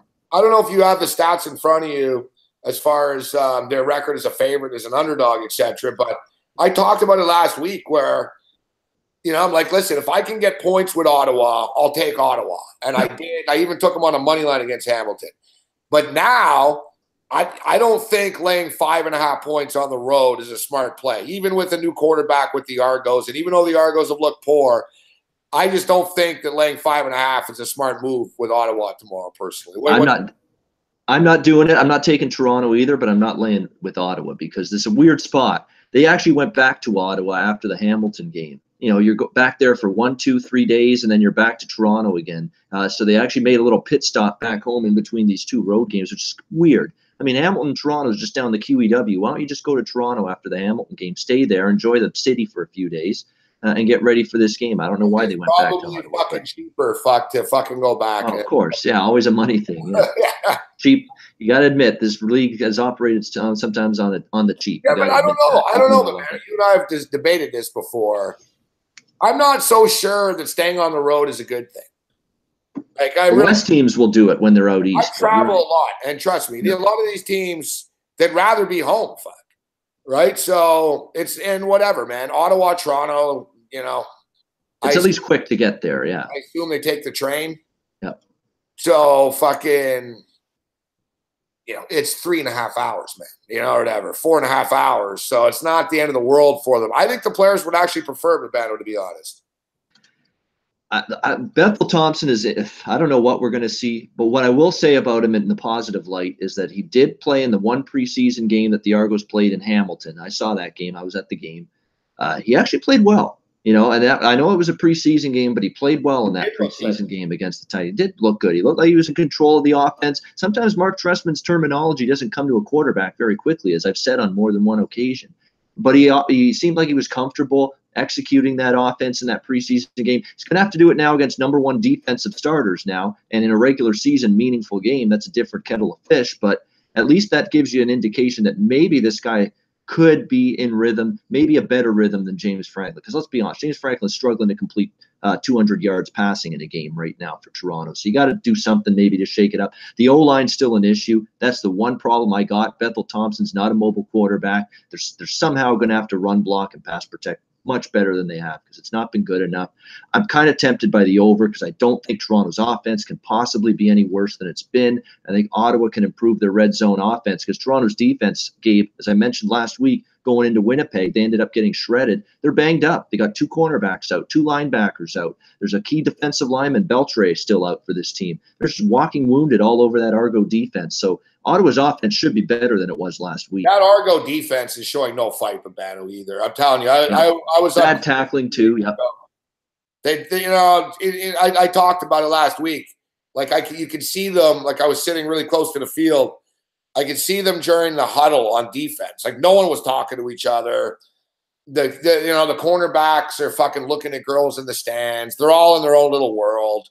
A couple of dudes, one guy last week, I pointed him out. He didn't even fucking try to tackle the guy. Like he basically half-assed it. And I don't know. Like there's a lot of guys on the Argos that just mailing it in, man. And, but thing is, I think they're going to get a spark. And I think the Thursday night game will shake things up a little bit. They've always played on these Saturday afternoon games. Well, the first game was Saturday, but I was against Calgary. But they've always played on like these hot Saturday afternoon games. And it's hard to get a good atmosphere going. It's fucking hot as fuck, man. Like the players are struggling with it. And you got a Thursday night game. You got fucking Cardinal official at halftime. And, there's going to be a good crowd. It's a nighttime game. I think they can hang here. I'll roll the dice here. I like the over better, but I'll take the Argonauts plus the 5.5. I'll go over 48. It's a double header tomorrow night. Saskatchewan gets 7 against Edmonton. Totals 53. What's your take on this one? Yeah, I mean, the Argos are in a good spot. They're in a better spot than Ottawa. Now, good spots don't always cash, but I can understand that thought process with Toronto in that game for sure. And as for the total, it's 48. Dodgers just tied it, motherfuckers. There you go. Finally, some offense from those fuckers. Jeez, where's it been all series? But yeah, the total in that Ottawa-Toronto game is 48. It's low. If this total was in the 50s, I wouldn't be touching the over. Not with Toronto's offense, but it's 48. You don't need a lot to get over that kind of number. No, exactly. I think we'll start to see more points in the CFL too in these games. I don't like the over in this next game, though. We're going to talk about Saskatchewan. Yes, it's pretty high. Saskatchewan. I think Saskatchewan's a live underdog here. They're going to have Zach Collaros back at quarterback. Oh, Collaros is back. He's starting. I didn't know that. Really, he looks like he's back. He was at practice fully taken off the injured list. Official, he's going to play. He finally made it official today. He said, no, we're going to wait till after the bye week. Then he changed his mind, Jones, after he looked really good in practice, apparently, Collaros. And now he's going to start tomorrow night against the Eskimos. Although he did say Bridge might still get a few snaps and get some playing time here.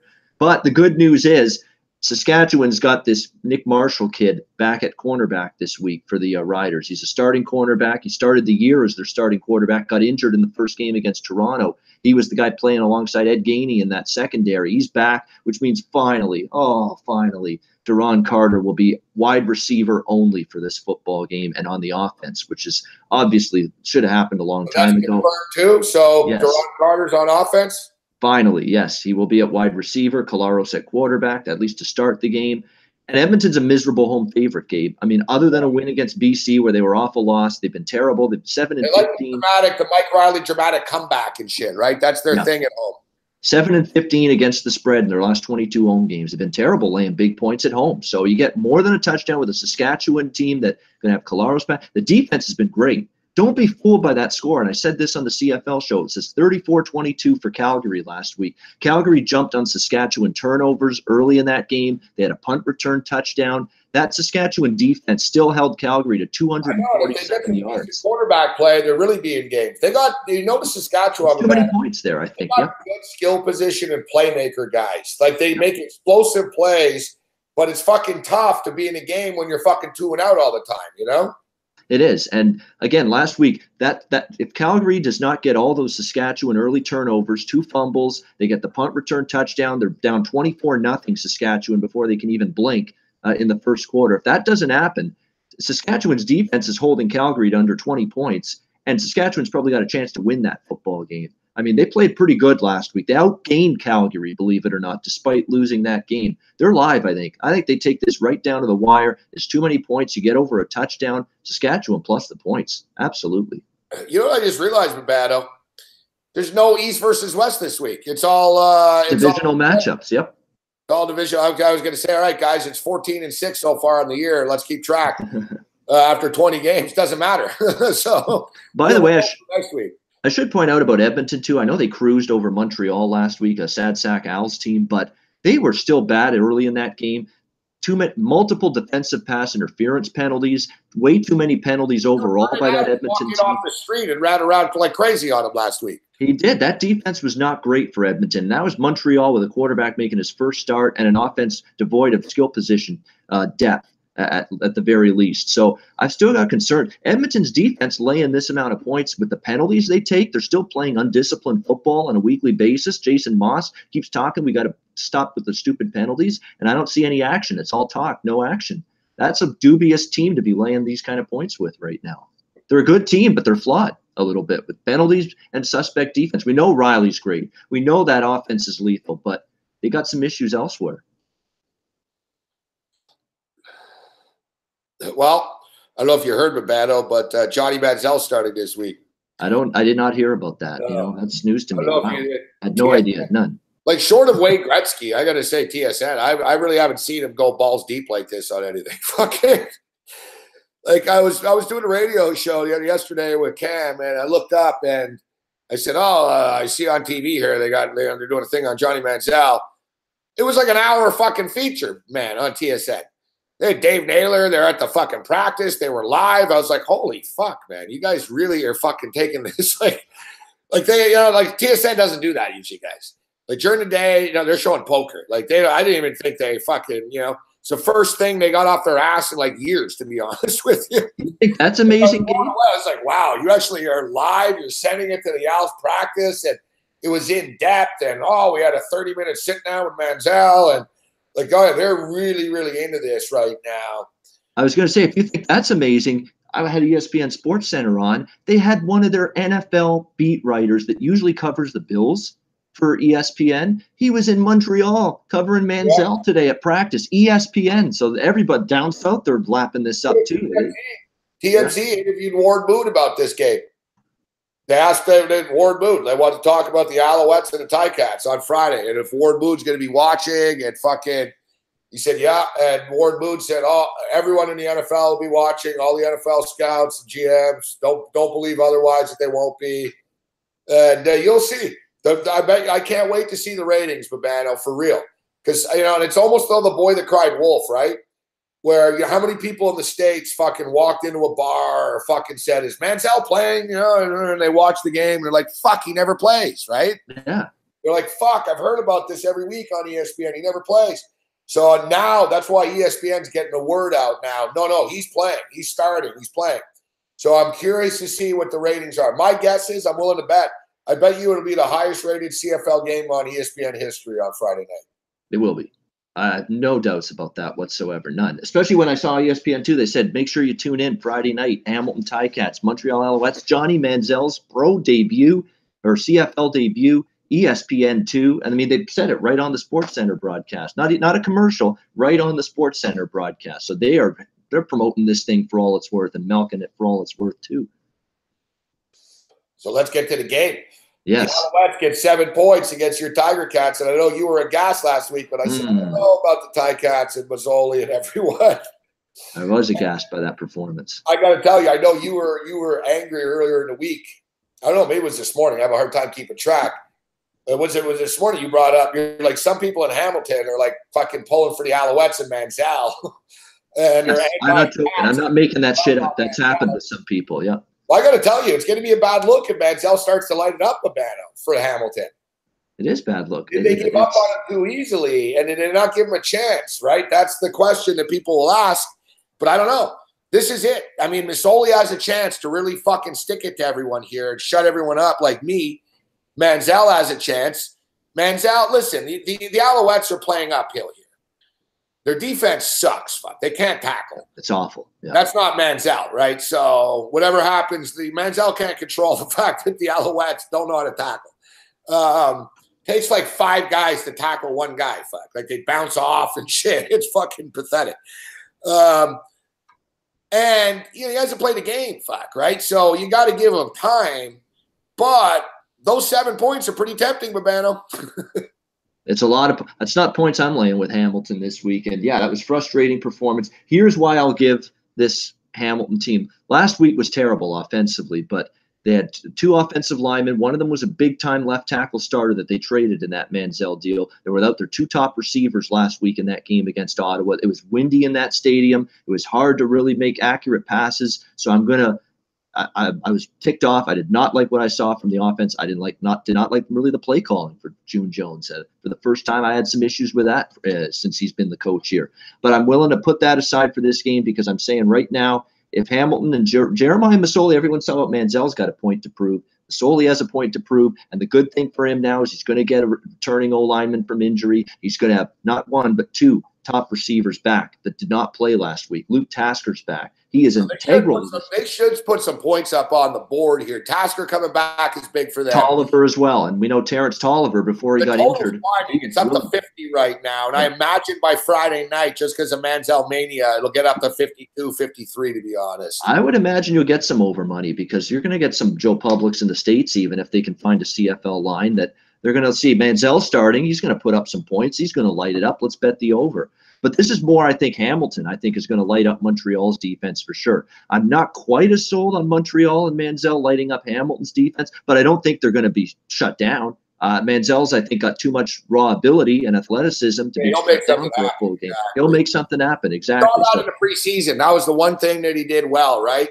Yeah. And he's elusive. He's not the fastest motherfucker, but you got to give the little dude credit. He's got good instinct in the pocket. Like, he just sort of knows, if I backpedal here, I can buy time. Like, it's just an instinct thing, Babana. You can't teach that skill that he has in the pocket, you know? And I made the decision after the Johnny Manziel trade with Montreal game saying there's going to be some value with this team to bet over the total week in and week out. And I say if my thinking is on the money here, I'm going to ride this week in and week out because I said Drew Willie and Jeff Matthews were terrible. They were awful. I know they've got issues with the O-line and they don't have the most depth at skill position, but Drew Willie and Jeff Matthews are not good number 1 quarterbacks. Vernon Adams has to be better because he's getting that start last week, and he was. And sure enough, the game flies over the total because they got a bad defense too. And same thing here with Johnny Manziel. He's still better than Drew Willie and Jeff Matthews. There's residual value betting Montreal games over the total because they were just pathetic offensively for 4 or 5 weeks. Well, look, even Adams was a big upgrade last week, right? And we saw the Alouettes gone into the 20s. I mean, how many times, Banner, were the Alouettes step up points and 7 points? You know, at least they got into the 20s for once, right? Exactly. It's a step up performance, baby steps, and it was a better offensive performance. And I think Johnny can get you 17, 20, 24 points in this game. I really can. Hamilton's good for 28, I think. I think that they should. This Montreal defense has given up high 20s, 30s routinely. So over the total, this seems like a low number. And you're getting low numbers because of the ineptitude of the Montreal offense for many weeks to begin the season. You're getting low totals now because of that. Take advantage of it, I say. Montreal, the stadium's going to be fucking hopping. Friday nights in Montreal are already hopping, even if they're shit. I'll give credit to the Alouette. There's a hardcore base of Alouette fans. There's, you know what I mean? You'll get they've got about 20,000 people that really care. You know what I mean? And then if they're with Manziel now, it'll probably be close to a sellout. I won't promise a sellout, but I know people that are going now because Manziel is playing. And, you know, there's definitely there's an energy around the city now with the team, at least. And the team, people are curious. They're into it. They're buying jerseys and shit. So, you know, and the Alouettes are looking at this in big picture. I don't know if you heard. Remember last week, Matt Dunnigan was talking to Manziel, and Manziel said, you know, before I used to think of the CFL as a pit stop, but he actually said, I envision myself in Montreal for the next 4 to 5 years.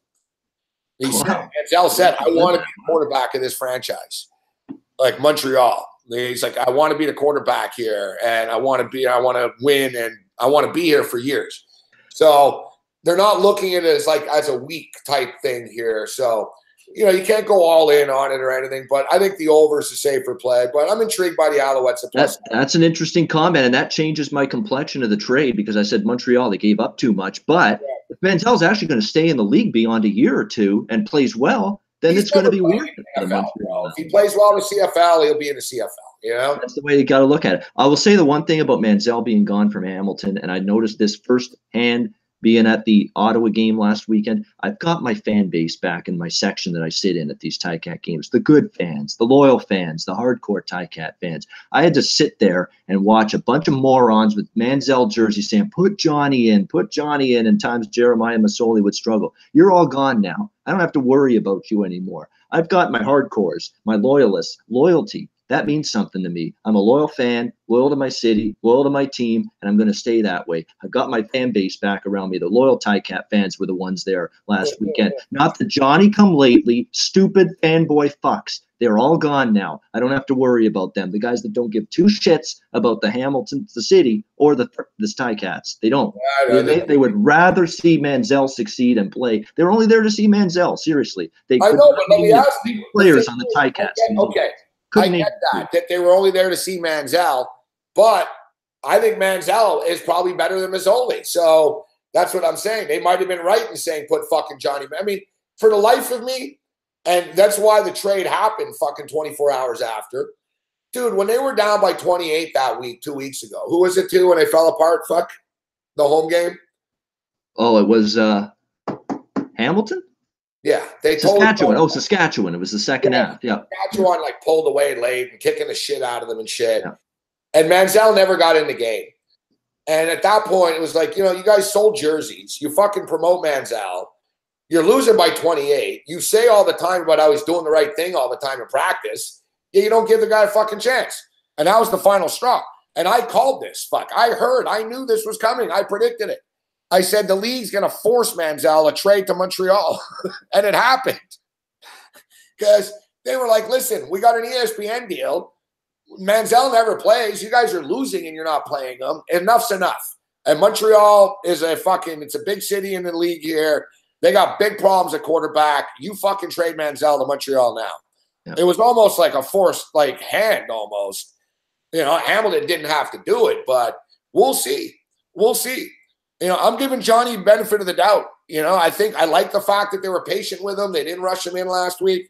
He's got the relationship with Mike Sherman. I think long term here, this could work out for Johnny Manziel with the Montreal Alouettes, actually. So like I said, I'm not going to judge. We're not going to judge what happens in the first game only about Johnny Manziel in the CFL. But, I think he can make some plays. I think the over is the way to go here.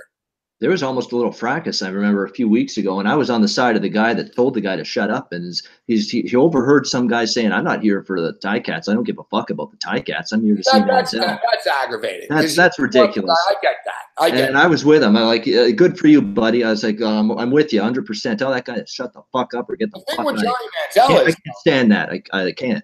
He's a Heisman Trophy winner. I mean, let's look at the quarterbacks in the league. We can't say, he can't play.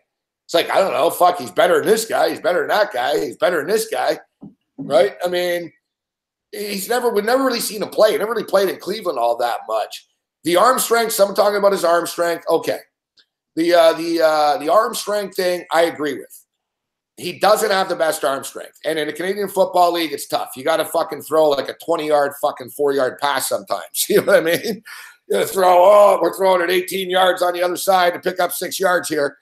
They like in the CFL, they want you to be able to drop back, and you have to have a cannon in the CFL. There's no weak arm CFL quarterback really, and it survives. Yeah. But the thing with Johnny Manziel, he gets the ball down the field, and he's got enough zip on the ball.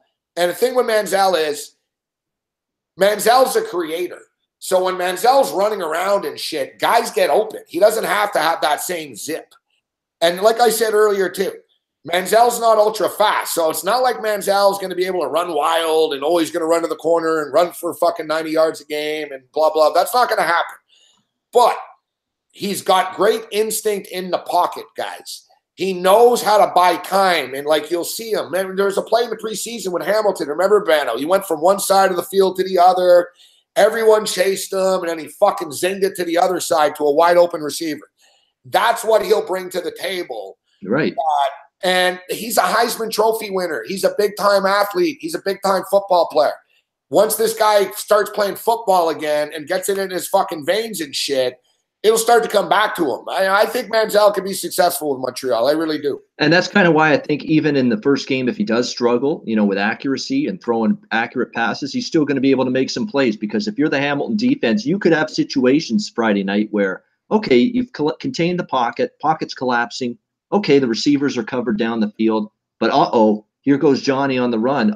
We don't have anybody in contain here. Yep. Next thing you know, 15-yard run or a scamper to the left side of the field and then throwing across his body, but it's right on the money because nobody's covering a wide open man that we can't cover that long. And next thing you know, first down or a big play. That is the kind of thing Johnny Manziel can do. I bet you tomorrow night he makes a couple of sick plays, or Friday night, excuse me. I bet you makes a couple of sick plays. Yep. And like I said, everyone will judge in one game, but we have to be patient with it. All right, still scoreless. Second half started. Spoke Park and LA Galaxy 2. Okay, so we're gonna go with the over here in this one. Yeah, I really like that. I really do.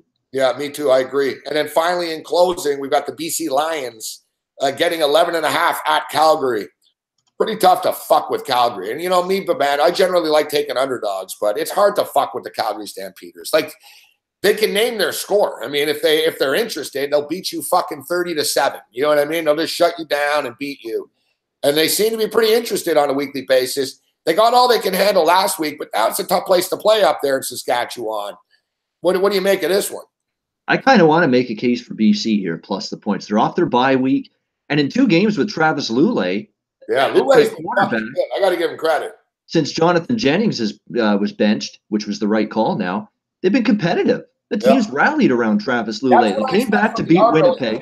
Not that, that Bethel Thompson's the same as Lulay, as good as Travis Lulay, but you know what I mean? Just like Jennings is an athletic guy, and you figure, wow, he's better than Lulay. Look at him. He's a better athlete, better this.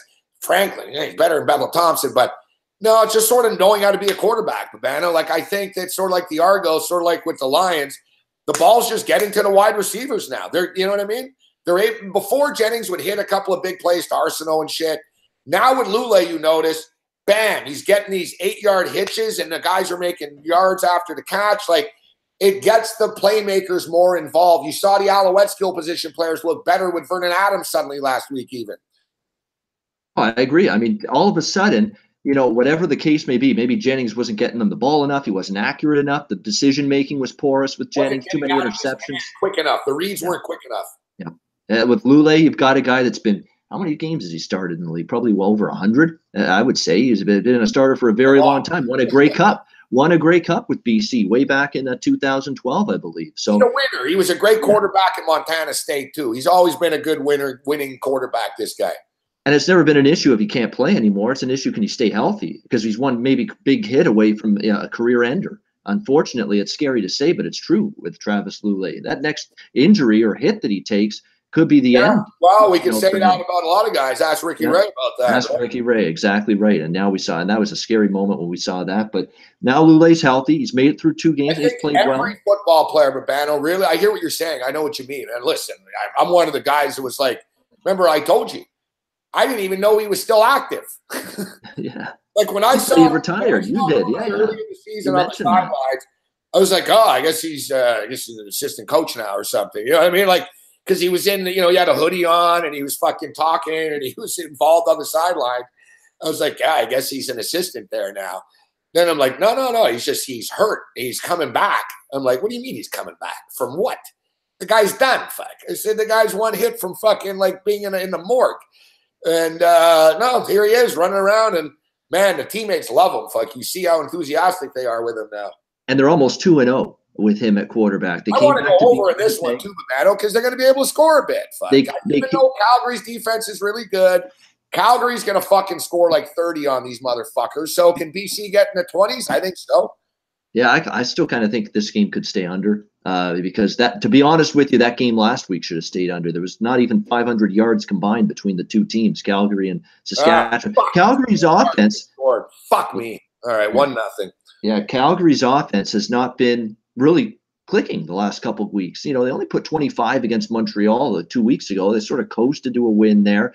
I know it says 34 points last week, but so many of those were turnovers, pick six, punt return touchdown. Bo Mitchell's not played great football in the 2 games after he had that injury in Ottawa. So I'm a little bit concerned here. That's another reason I think BC could stay with it. This is a big number. And Montreal or Calgary was laying 20 against Montreal at home a couple weeks ago. They didn't cover. The laying double digits is tough, even for Calgary at home. BC's off the bye. They beat Winnipeg with Lulay in his first start. They could have beat Ottawa. They led that game most of the way, Gabe. You remember the game in Ottawa, the BC's last game. And then Ottawa got them late with a touchdown to beat them, come back to win by a narrow margin. But BC was right in that game from start to finish. I think they can at least do enough, hang within 11.5, 12 points here. Ian Cameron, a.k.a. Bano. Oh, and by the way, Sonny Vega in the chat asking me, do I want Johnny to do well? Yeah, of course I want Johnny. We all met Johnny at the IFBC, the first one last year in Costa Rica. He was very cordial to everybody, took pictures with everyone. He was willing to talk to anyone, seemed like he was genuine about wanting to start playing in pro football again. I want him to succeed, just not in the games he plays against the Ticats. That's all. But do I want him to do well in the CFL? Of course I do. Absolutely. And it's good for the league and it's good for him. My anger's not toward Johnny. It's toward the idiot morons here in this city that only cheer for him and not the Ticats. All right, Babano. So we got a doubleheader of football tomorrow night in the CFL, but we've got our first National Football League preseason game of the year tomorrow night as well from Canton, Ohio. The Chicago Bears take on the Baltimore Ravens. And the current line right now sits at Baltimore -2.5. Over-under is back up to 33.5. There's been some movement kicking around during the week in this game. The Ravens were -2 before. It went up to 2.5. It was 33.5 earlier when it opened in the week, and it went down to 32.5, but it's back up to 33.5 right now. Couple of quick hits and notes as far as this football game is concerned. Some interesting past history of the Hall of Fame game. The NFC has beaten the AFC the last 5 straight times. I'm just curious. Chicago Bears are 4-0 in Hall of Fame games. They've never lost a Hall of Fame game. Baltimore makes its first ever Hall of Fame game. Now, I'm going to dig in all my picks for this game tomorrow. And I'll ask you right now, and as I ask you and you talk, I'm going to dig around here and try to find out some stuff. But, man, fucking Harbaugh is fucking money, bro, in the preseason, guys. John Harbaugh. John Harbaugh. We've been talking about Jim so much, we're mixing them up now, yeah? Yeah, he's on an 8-0 fucking ATS run in the preseason. They've won he's one of those coaches that's good. By double-digit points. Yep. So, quarterback rotation, Mitch Trubisky, Chase Daniel, Tyler Bray. Except it's easy to know the quarterback depth. I don't know, what they've said. You know what I mean? I don't know what the plan is. And I'll try to do my best to find out before I give a pick for this game tomorrow, and I will. But I can tell you I know about the Baltimore situation a bit, in that Robert Griffin III, RG3, is actually number 2 on the depth chart. Right, yep. Ahead of Lamar Jackson. Now, people always think, oh, they have Lamar Jackson, or, oh, the Bills got Josh Allen. I was reading about Josh Allen and the Bills. Dude, he's going to play 2 series next week. Baby steps. They're yeah, he's going to throw a pass or 2. You know what I mean? They're not going to take a kid out of a draft and just, it's preseason, so we're just going to drop him on the field for a half. Fuck, yeah, man. How's his confidence going to be? Ask Deshaun Kaiser about that. You know what I mean? You got to baby these guys. This dropping guys in here, man. This ain't the fucking 70s and shit where, you drop fucking the kid in the pool to learn to swim. That's how I learned to swim. You got to baby step with these guys. So it's not like Lamar Jackson will be out there all day. They don't want to get him killed. So where I'm going with this is I wouldn't be surprised if it's fucking RG3's the one that's out there getting killed because they don't care about him. And then Josh Woodrum plays in the entire fourth quarter. Same shit. The Bears aren't getting Mitch Trubisky killed. And, you know, they know what they're going to get from Chase Daniels. So I would imagine it'll mostly be Tyler Bray playing at the quarterback position tomorrow. Yeah, I mean, Baltimore's taking money, and I could kind of see why. I mean, I'd play Baltimore or nothing in this game at 2.5 here at the current number. For what it's worth, John Harbaugh's raving about Robert Griffin III. Reports and things I've read out of the training camp for the Ravens is that they think this guy's done pretty well, you know, here in training camp. He's looking like he's got some chemistry with some of these receivers, that he's grasping things a little bit quicker than they maybe thought. So watch out for that tomorrow night. I'm not saying for sure that's going to bode well for him playing here in this Hall of Fame game, but they're at least optimistic with what they've seen out of him in practice. And I know Lamar Jackson, if he plays in this game, he's the third string quarterback. He's at least he's a rookie. We know that. He's still going to be getting his feet wet for the first time. I'm seeing something here, buddy. I don't mean to cut you off, but I'm just seeing here. Yeah, like I called it. Tyler Bray. So I think they're going to do fucking Trubisky and Chase Daniel for the quarter. Yeah. And basically here I'm seeing, I'll confirm it, but I'm seeing here that, yeah, Tyler Bray is expected to play for 3 quarters tomorrow. There you so go, like man. people, like the average person will think, oh, you know, they got a Trubisky out there and oh, Chase. It's like, nah, they know Trubisky's their quarterback. They don't want to get the kid hurt. And Chase Daniel's been in the league forever. They know he's their backup. Hey, Tyler Bray, you're the dummy. Get out there and get beat up for us. You know what I mean? This is what you're here for, kid. You know what I mean? Like, so, yeah, I'm looking at Baltimore here. When you take the Harbaugh prowess, the 8-0 ATS run between fucking Lamar Jackson and RG3, I like that better than Tyler Bray because both those guys can run, right? And that's a key when you're betting preseason football, guys. You want a quarterback that can run because – they're going to be out there dealing with fucking terrible wide receivers and shit, man, that aren't going to be on the team. So even though if the quarterback can be good, he can be running around. It's like, holy fuck, no one's open. So if you're a pocket passer quarterback, like you'll see vets even in the preseason will get murdered because there's no one to throw to. You have a bunch of punk kid wide receivers that can't get open. So it's good to have a mobile quarterback when betting NFL preseason. I've just talked myself into the Ravens. Let's get it. Here's another thing, too, by the way, that's worth talking about in this game, too. It's not just that Tyler Bray is going to play 3 quarters, and that's not necessarily something I'm willing to trust here. It's that the complexity of the offense. You're really going from the John Fox, old school, run the football, 90s offense that was, 3 yards in a cloud of dust offense. Now you got Matt Nagy here who's going to try to do things a little bit more in this era of football, throw the ball a little bit more, run different routes, different schemes. Yep.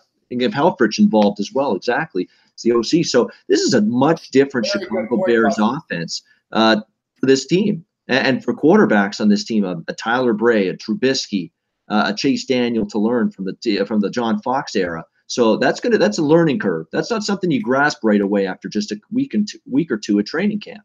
So there could be some great call. Great point by you, Babano. Very, very good insight there on that. And another thing too, like the Baltimore Ravens, they're just deeper. That's another thing too. I'm not talking about like skill position. Oh, we're talking about Lamar Jackson and shit like that. I'm talking about the Ravens just being a deeper, better drafted team over the years. And, I've been following this Ravens camp pretty closely. And Harbaugh basically stated, there's no excuse for us. And he basically stated, it's almost like a college program right now, Baltimore. They know that this isn't the finished model, But Harbaugh basically was looking at the practice and going, yeah, man, we got a lot of fucking 2nd and 3rd year guys out here flying around right now. And he basically was saying that all these draft picks that they've had over the last couple of years, they're starting to look like they can play. And then he basically said, his exact quote was, we've got 30 draft picks on the field right now over the last 3 years. 30 draft picks are on the roster playing. And he said, we better be good because we fucking drafted 30 of these guys. And we know that Newsom does a great job drafting in Baltimore. So I just know that their 2nd string guys and 3rd string guys will be fucking hungry and shit. Meanwhile, the Bears fucking 3rd. By the time we get to the 4th quarter, the Bears are going to have fucking scrubs on the field. No, I mean, and for Baltimore, it looks like, you barely, if at all, see Flacco. It's mostly going to be Lamar Jackson and Robert Griffin III getting the lion's share of the time. And like you said, it's going to be Brave for 3 quarters. So, and then you got Baltimore's track record. And the thing about Chicago, too, is I think they're, again, not only new coaching staff, new terminology, new things on both sides of the ball. It looks like from what I've read, there's some banged up players already receiver-wise for Chicago. We're talking about cluster injuries early in training camp at wide receiver. So that's a little bit of an issue. Don't tell me Kevin White's hurt. He never gets hurt. He's the Iron Man. Allen Robinson's the main guy they're worried about right now. Going at least going into this game. Again, we're talking about the starters aren't going to play much anyway. It's the first preseason game. But when I see cluster injuries at one position, that's not a team I'm looking to bet on, because the coach is going to do everything in his power to be conservative, vanilla, not put his players at further injury risk. To me, I could only bet Baltimore here, -2.5. I think, that's probably the total's interesting. I'm slightly tempted by the over because I think Baltimore can move the ball. But I know it's the Hall of Fame game. I know most years we get these 17-16 games. They're dull. You're right. It's always 17-16. It's always right around 32. Yeah, it's right around the number, or just under it, or just under. You're like, oh, fuck. If they score a touchdown, I'm fucked. It's always this in this game. First half over would make a little more sense to me than maybe the full game over. I actually think it'll stay under. Very well could, because like I say, you might want to see. You're definitely going to see Chicago be vanilla. Oh no! Going to try to. Fuck! There's still 29 minutes left in this game. Fuck! We got some issues there. Fuck, man, that pisses me off.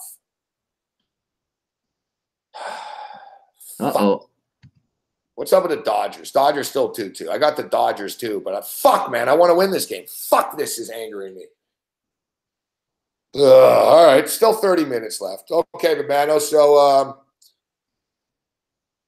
college football, obviously the big topic tonight is the Big Ten. And I brought this up earlier. Now let me look at to make the playoffs.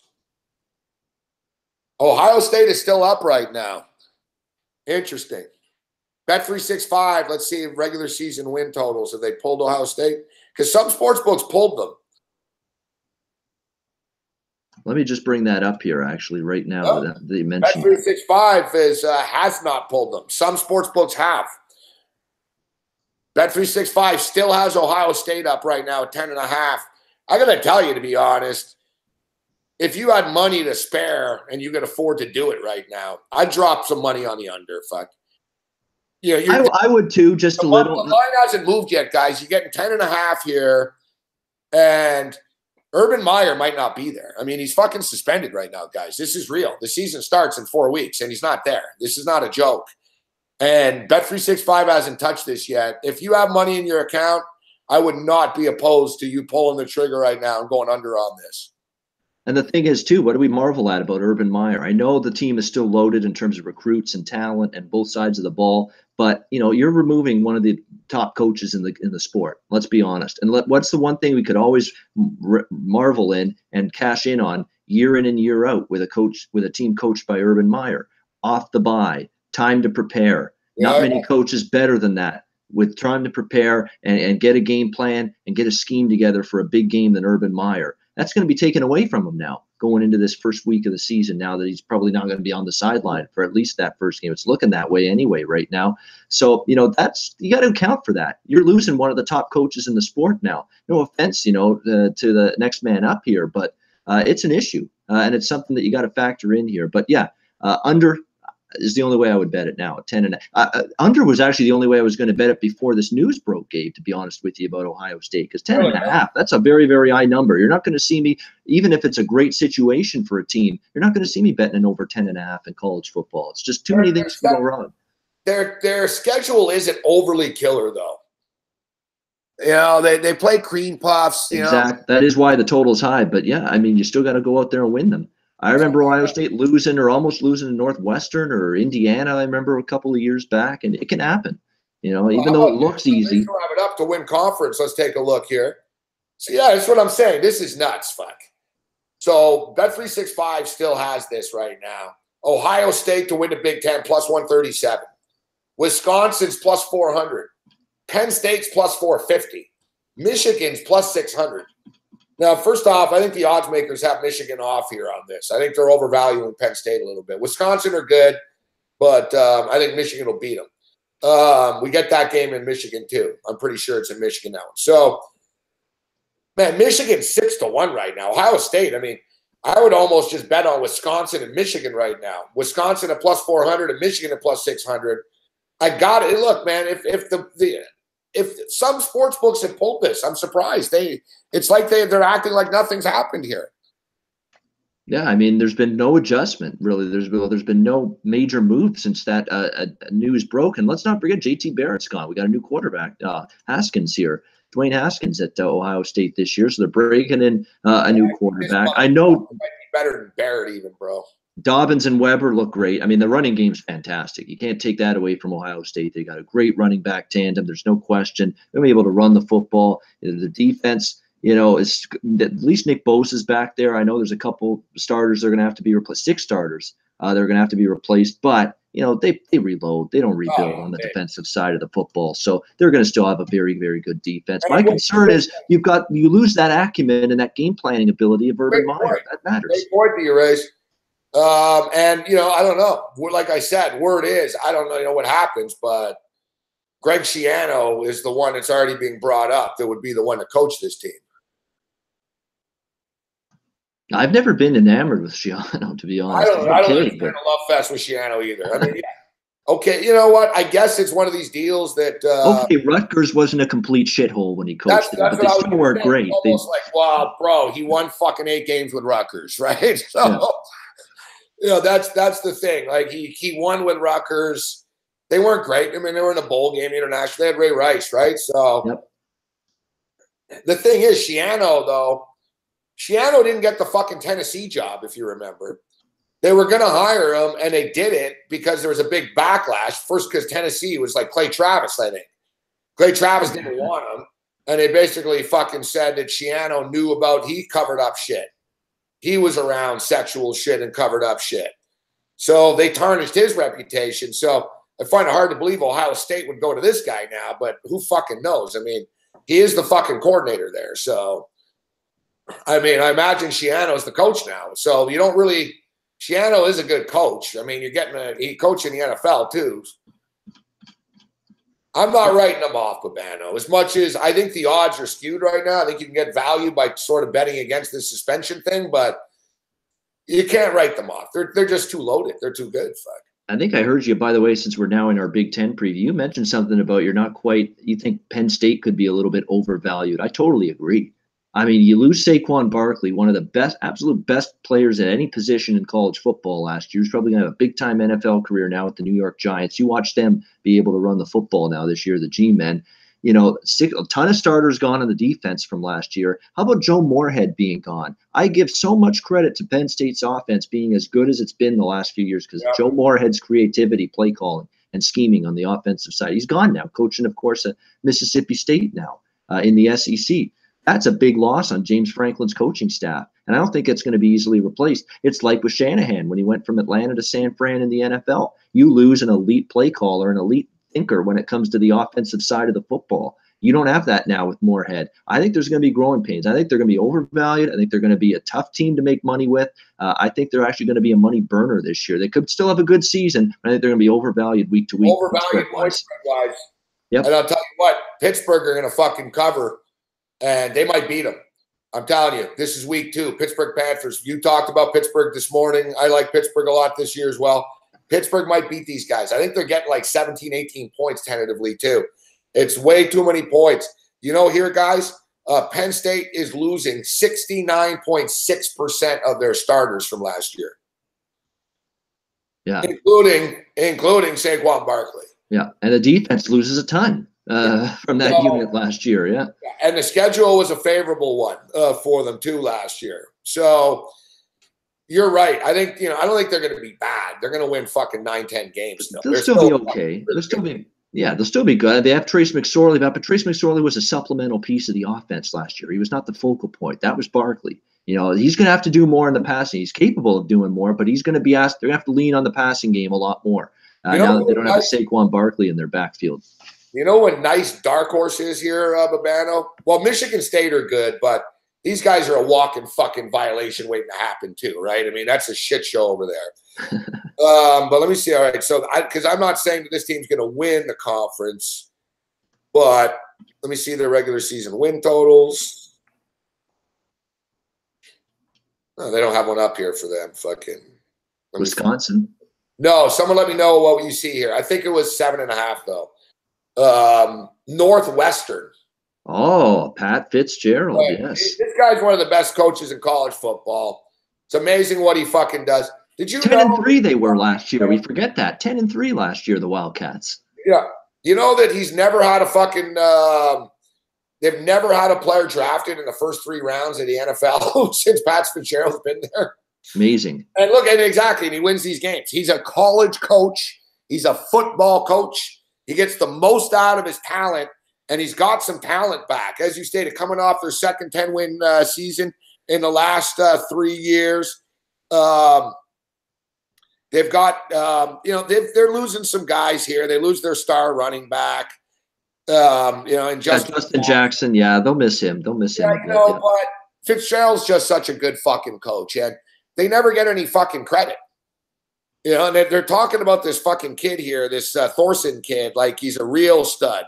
Like they're talking NFL scouts like him type of thing. The quarterback, 6'4". Usually they don't have skill players like this kid. So there's a lot of hype around Northwestern, around this program. And nationally, there'll never be hype around this team. So we'll get good value from a point spread perspective. And let me see if I can find someone in the chat. Let me know if you can. What do you guys see with Northwestern?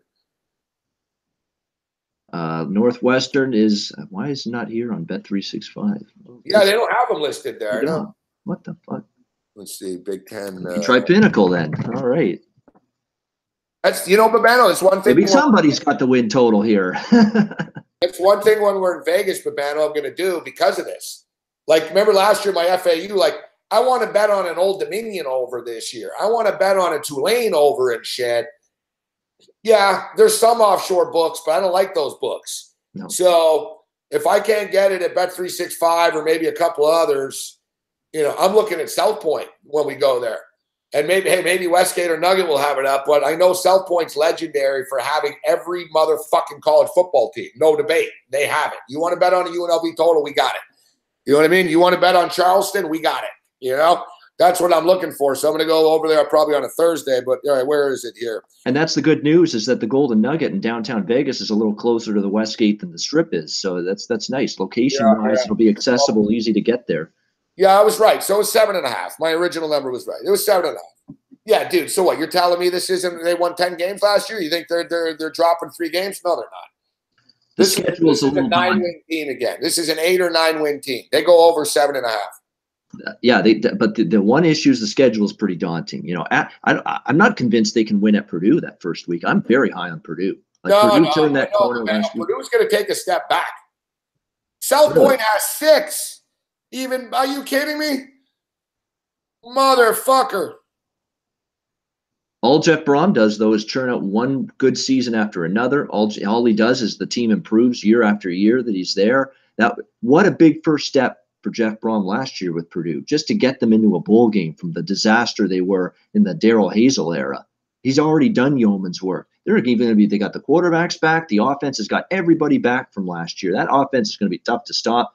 Defense, okay, they got to replace some guys, but Purdue's not going anywhere. Purdue's only going up as far as I'm concerned. But as for Northwestern, 7, Babano, just for the record, 7 of the 11 starters on Purdue's defense are gone. Yeah, that's a concern. Yep. They're not there. And also the offensive. The thing is Western Kentucky teams, Gabe, they didn't have great defenses. They didn't have very good defenses at all, and they still won. Western Kentucky teams were playing in the Big Ten. I like what fucking Brom's doing. I like Purdue. I bet on them last year. I cashed some tickets with them last year. But I'm just stating. I think now people sort of know about them a little bit. Their offense coaches, yeah. There's no doubt about it. Yeah, regardless of Sindelar or Blau, they'll be able to move the ball. Northwestern, getting back to them. Win total, though, sorry about it, but the win total I'm seeing here, And these odds were earlier, and this was from BetDSI that doesn't have the best numbers. So South Point could be different. But another team, look, I'm seeing 5 for Purdue. That's too low. It is. Yeah. They made a bowl game last year. I'm just saying, I don't see Purdue as a fucking 8-win team or anything. No, that's the thing. They can make a bowl game. Absolutely. I definitely like their in terms of win totals, I definitely like Purdue over. There's no doubt about that. Northwestern, I'm looking at their schedule. It is tricky. Fuck off. Michigan. It's a fucking penalty kick. We're about to lose our bet because of a penalty kick. No, we're not. I think it missed it because it's just went from suspended and it's still 1-1 to back to playing. All right. Well, they missed it. They missed the penalty, I think. 1-1 still. 76 minutes. Hold on. Here's Jeffrey Archimpong waiting the referee's go ahead. Zendejas on his goal line. Archimpong, left-footed ball. Save! There you go, yep. Far side and out of play. I think that was easy on the goalkeeper. Now you got 14 minutes and injury time or extra time, whatever they call it, still to sweat out. Save. Oh, fuck. Still got a shot. I want to see my streams, obviously, behind Bet365 stream, right? So, oh, fuck. All right, let's get this, man. Let's not lose now. Fucking LA Galaxy are all over these motherfuckers right now, too. LA Galaxy, too. Like the classic line from Dumb and Dumber, you're telling me there's a chance. Yes, there's still a chance here. There's still a chance. There is. There absolutely is. But yeah, anyway, Northwestern, home to Michigan, tough game. At Michigan State, home to Nebraska, who are going to be better. Home to Wisconsin, home to Notre Dame. There's some tough games coming up. At Iowa. I know. That's tough. That's a real tough schedule. I'll grab that. The 7.5. 7.5, with that schedule, it's tough. You know what I mean? I can see 7 or 8, but yeah, if you're betting over 7.5, you're taking a chance, I think, with Northwestern. What am I getting 6 right now? See, that's why you got to shop around. Offshore Vegas, you got to. Win total variance book to book it's amazing how much of a discrepancy and disparity you'll see from book to book. Another Big Ten here. Let's see. I tell you what, Rutgers will be fucking scrappy. Rutgers will cover a couple of spreads. Penn State's still good. Take a little step back. Northwestern, I think, are good, but it's a great point. The schedule is fucking motherfucking tough. There's no doubt about that. Nebraska, we'll see how quickly Frost is able to rebuild this thing. But there's a talent. The cupboard's bare. The Gophers are just the Gophers. Never mind Scott Frost rebuilding Nebraska. He's got to rebuild his home. Got fucking vandalized, stolen. Stuff stolen from it the other day. I've read a report about that. These UCF rings got stolen. 14 rings stolen. Yeah. Oh no, what 14? Guy, what a winner. His house burglarized in Lincoln. What, Big 8, Big 12, Big fucking Heisman? Whatever fucking this guy. What the hell? What the fuck? I'm trying to save your freaking downtrodden, totally hasn't done a big time thing in college football in years, Nebraska football. I'm trying to help it and make it better. And you're going to do this to me here in Lincoln? Crazy. It's a cold world. It is. It's a cold world. I actually think Iowa take a step back too. They're just such a same old Iowa. I mean, they're going to be okay defensively. Barron's is all right, but 2 players lost to the NFL. 11 returning starters gone. 14 players from the 2 deep depth chart are gone. Yeah. Their 2 All-Americans are gone. Jules gone. Fucking running backs. Wadley's gone. Butler's gone. They do have their quarterback back, the Nate Stanley kid, but listen, I'm always one that always says I don't overreact to kids being gone. It's college fun. That's the whole nature of it. You're betting on the jersey on the front, not the back so much. But a little high, but it's one thing for Iowa or Michigan or Ohio State to have these kind of losses. It's another thing for Iowa to have these kind of losses. Iowa City, you're going to get these guys to Iowa City. Good luck with that. Yeah. I think Iowa State can beat them, actually. I don't know, is it week 1 or week 2? I think Iowa State can go in there and beat them. I really do. I'm big on Iowa State this year. Bet Iowa State over. Iowa State's a good team over. That's already circled that game. I absolutely will pounce on any kind of good number with the Cyclones in that game. I definitely like an Iowa State this year. I mentioned that in the Big 12 preview. Yeah. With Iowa State, I like them a lot. And Iowa's got issues. I mean, it's just not a plodding, explosive offense. It never has been. Quarterback play. The quarterback has never been anything more than a game manager here since Kirk Ferentz has been there. Run the football, play good defense, don't turn the ball over, don't commit stupid penalties. That's just the kind of football they play. And sometimes it's good enough to get you a big-time season, and then sometimes where you've got, a defense that actually could take a significant step back, that's going to be the issue. Is their offense going to take a step forward? Because if it's the same plodding Iowa offense we see every year, this defense is a lot worse than past Iowa defenses. Their top 3 linebackers are all gone from last year. That's a lot to replace. And it's hard to recruit there in the Big Ten, and hard to recruit there compared to what Urban can do at Ohio State and what Jim can do at Michigan, and now what Scott might do at Nebraska. You lose these D linemen and linebackers and shit. Veteran guys. The Big Ten's a punishing fucking conference. Not only that, but leaders of the defense, signal callers, on the defense. Yeah, like you get, all right, you got high school kids, and you get these guys. It's like playing in the NFL, the Big Ten, man. The linemen are 340 pounds and shit. You know what I mean? Like it's not like, look at the linemen, man, of Michigan. Look at the linemen that are on Wisconsin. They're bigger than some NFL teams. It's like it's a man's fucking college football conference. You get fucking pushed around. It's not a freshman conference. Like Michigan took their lumps last year because they had a lot of kids out there. That's why we're fucking foaming at the mouth this year. It's like, oh yeah, all our guys got pushed around last year. We'll see you next year, motherfucker. Right? All our guys are bigger and stronger now and shit. It's a dangerous conference when you've got young linebackers and linemen here. Yeah, definitely bet against Iowa. I'm not very high on them. I do like Purdue, as I said. Minnesota, talent-wise, I'm still concerned, but I remember second year with P.J. Fleck at Western Michigan. That's when they took a big jump forward. And I'm still holding out the door open that maybe that could happen with Minnesota, that they could be better. Yeah, they're the same, Babano. Don't buy it. They're just, that's the issue. The talent. I'm just not sure the talent's all that upgraded. And Flex really been the same old Iowa. It's the same old Minnesota. Minnesota's Minnesota, dude. They're fucking 6-6 every year. They're 7-5. Listen, as you mentioned, though, they got a good coach now, right? They do, and you got good players in that state. There's some talent there. It's a good program. It is. It's always been baffling to me why they can't get over the hump in both basketball and football. If you look overall at the institution of Minnesota, it's a good school. They love sports. They have boosters. They have great stadium. It's everything's in line. You know what I mean? Everything's in line for them, and they're great at wrestling. They're great at college hockey. All around, the Golden Gopher program is a good program and institution. Yet, the basketball and the football team, they just can't get over that sort of mediocrity type thing. No, exactly. That's going to be the issue with Minnesota. Fleck is recruiting better. That's the good news. But when are those guys really going to blossom?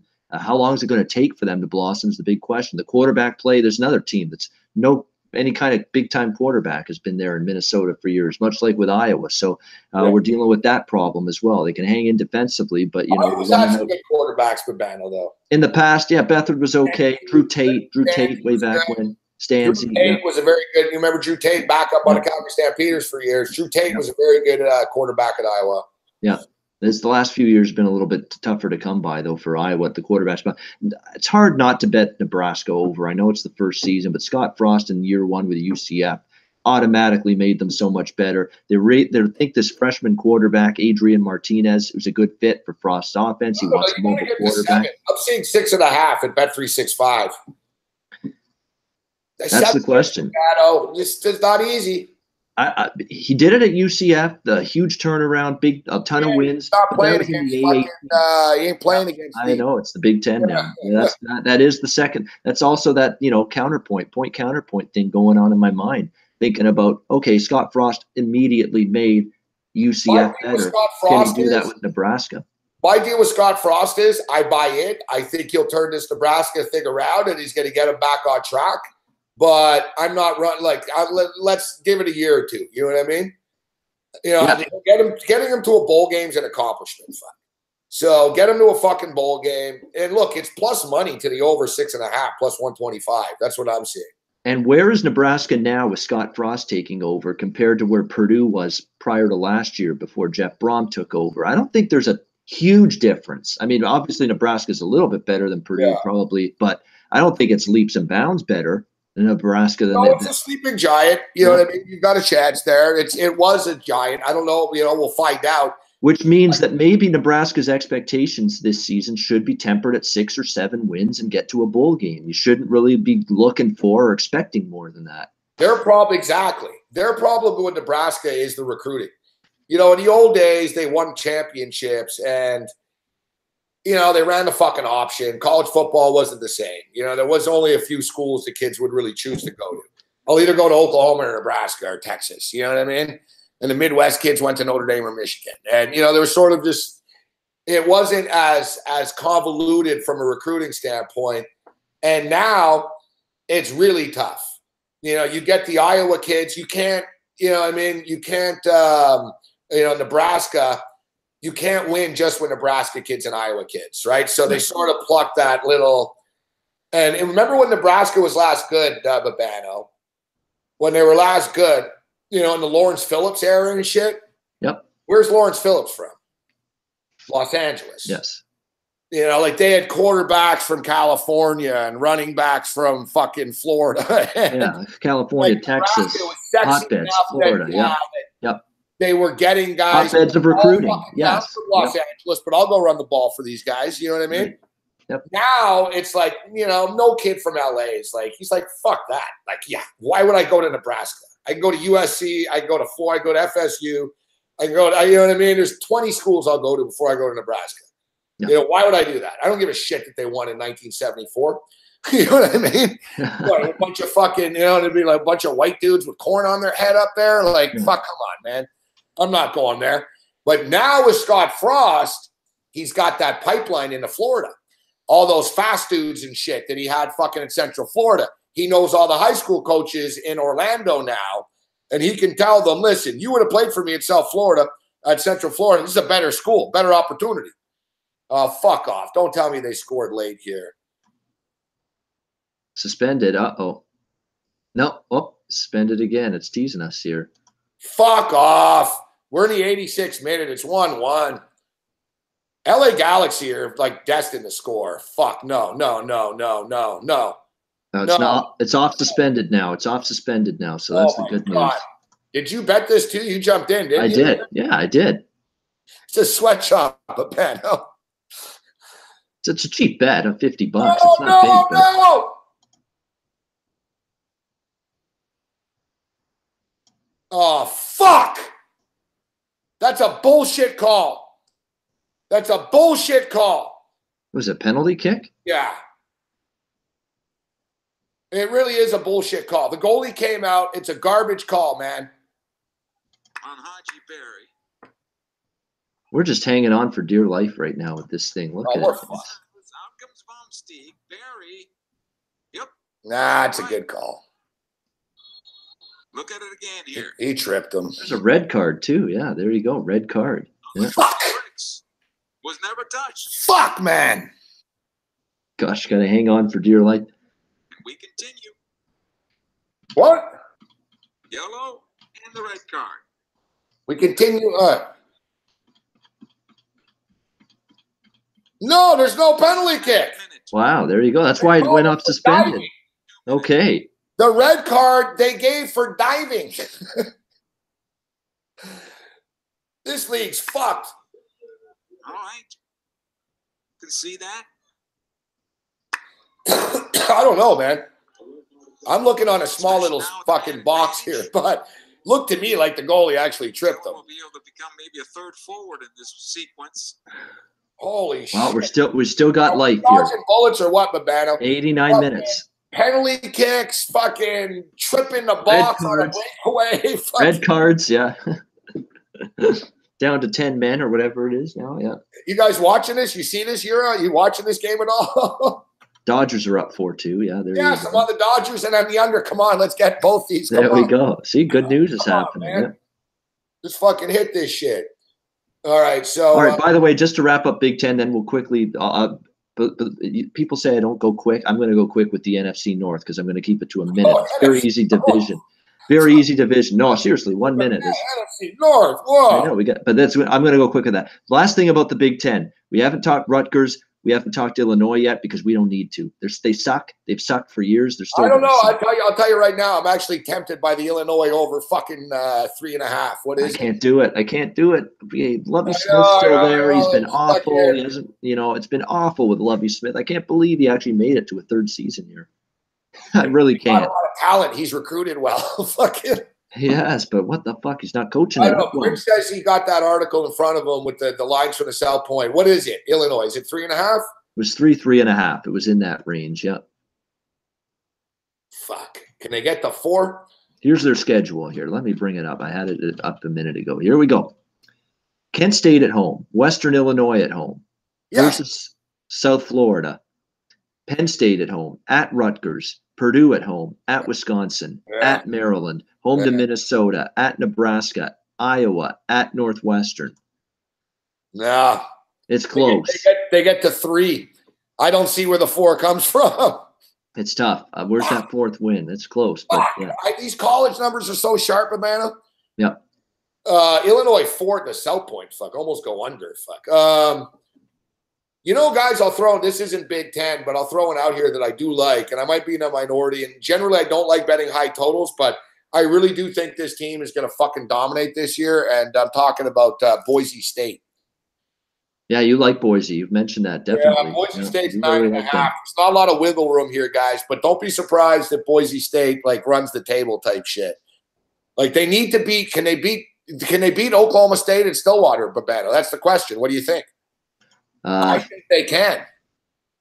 They might be able to because they got some issues going into this season. It's not like they're going to. And remember, Central Michigan, that game with them too. Last year. Yeah. So Boise can go in there if they're not intimidated, and I don't expect them to be. 2 years ago that game, but I couldn't. 2 years, yeah, it could have been, yeah.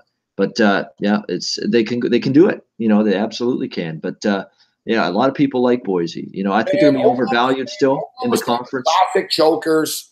Boise State's fucking loaded. This is Harson's best team. I'm telling you, this is his best fucking team. They're stacked at every fucking position. And I was anti-Boise last year, if you remember. Yeah. I was like, they're overrated. They're overvalued. Oh, don't tell me we're going to lose now. Oh, my God, fuck. 92nd minute. We're waiting for the whistle here, yeah. Okay. All right. I just got to turn my air conditioner. I'm He's had cold. a very good game. Happy with this game, I think. Okay, quickly, NFC North, because I did say they've got to move on through these NFL divisions too. Very quickly, going to keep it very nice, quick, and cut and dried here. Green Bay and Minnesota. We know they're the top 2 teams in this division. I'm not convinced we're going to get point spread value with either of those teams this year.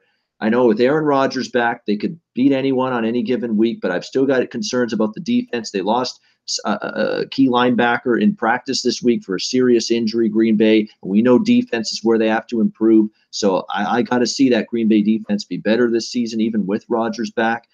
Minnesota, we know Mike Zimmer's been a point spread warrior. We get that, but this could finally be the year. It's going to be tough for Minnesota to maintain that point spread status because, Kirk Cousins in a new offense, he's still got to win those big games. I know the defense is still going to be great, but there's going to be more tax on the point spread on Minnesota. You don't go to an NFC championship one step from a Super Bowl last year, be the point spread juggernaut you were, and not be taxed point spread wise this year. So I think it's going to be tougher to make money with Minnesota, even though I love Zimmer and I love that defense. My bet on and bet again. Mike Zimmer's had a winning record against the spread in all 4 years in the NFL. It's crazy. I know. His first year against the spread's 9-7. He's an ATM machine. I know, and that's why it's tough for me to say that this could happen, that they could actually be a 500 or worse point spread team. But I think it's going to be tough for them to cover numbers this year because the point spread tax is going to be even higher. We started to see that point spread go up and up and up and up second half of last year with Minnesota games, and I think it could be that way or if not higher this year. Bet on clearly for me in terms of value team, it's going to be Chicago because I think they've got a coach that's actually got a brain and a little competent and not going to coach like it's the 1980s or 90s. We're going to throw the football. We're going to be in. I'm anti-Bears. I can't buy in, Babano. You can't, huh? Not yet. No, I don't trust Nagy and I don't trust Helfrich. All right. Well, I think from a value standpoint, it's there with Chicago. Detroit's the team I'm negative on. How are we doing here? I think how have we done? Oh, there we go. We've won. Under 2.5's a winner. Swope Park and LA Galaxy 2. Look, Matt Patricia is one of what could be a number of failed Bill Belichick hoodie understudies that end up getting a head coaching spot, like a Charlie Weiss, like a Josh McDaniels the first time in Denver. Let's step up and see one of these guys do. I know O'Brien's one too, but O'Brien's been a bit of a disappointment to me, underachieved a little bit.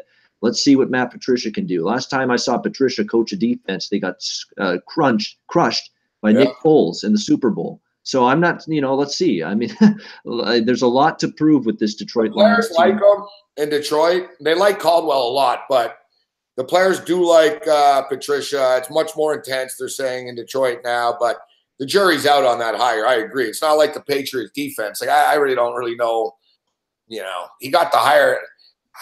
Out of all the Patriot coaches in the coaching tree, none of them have been good as a head coach.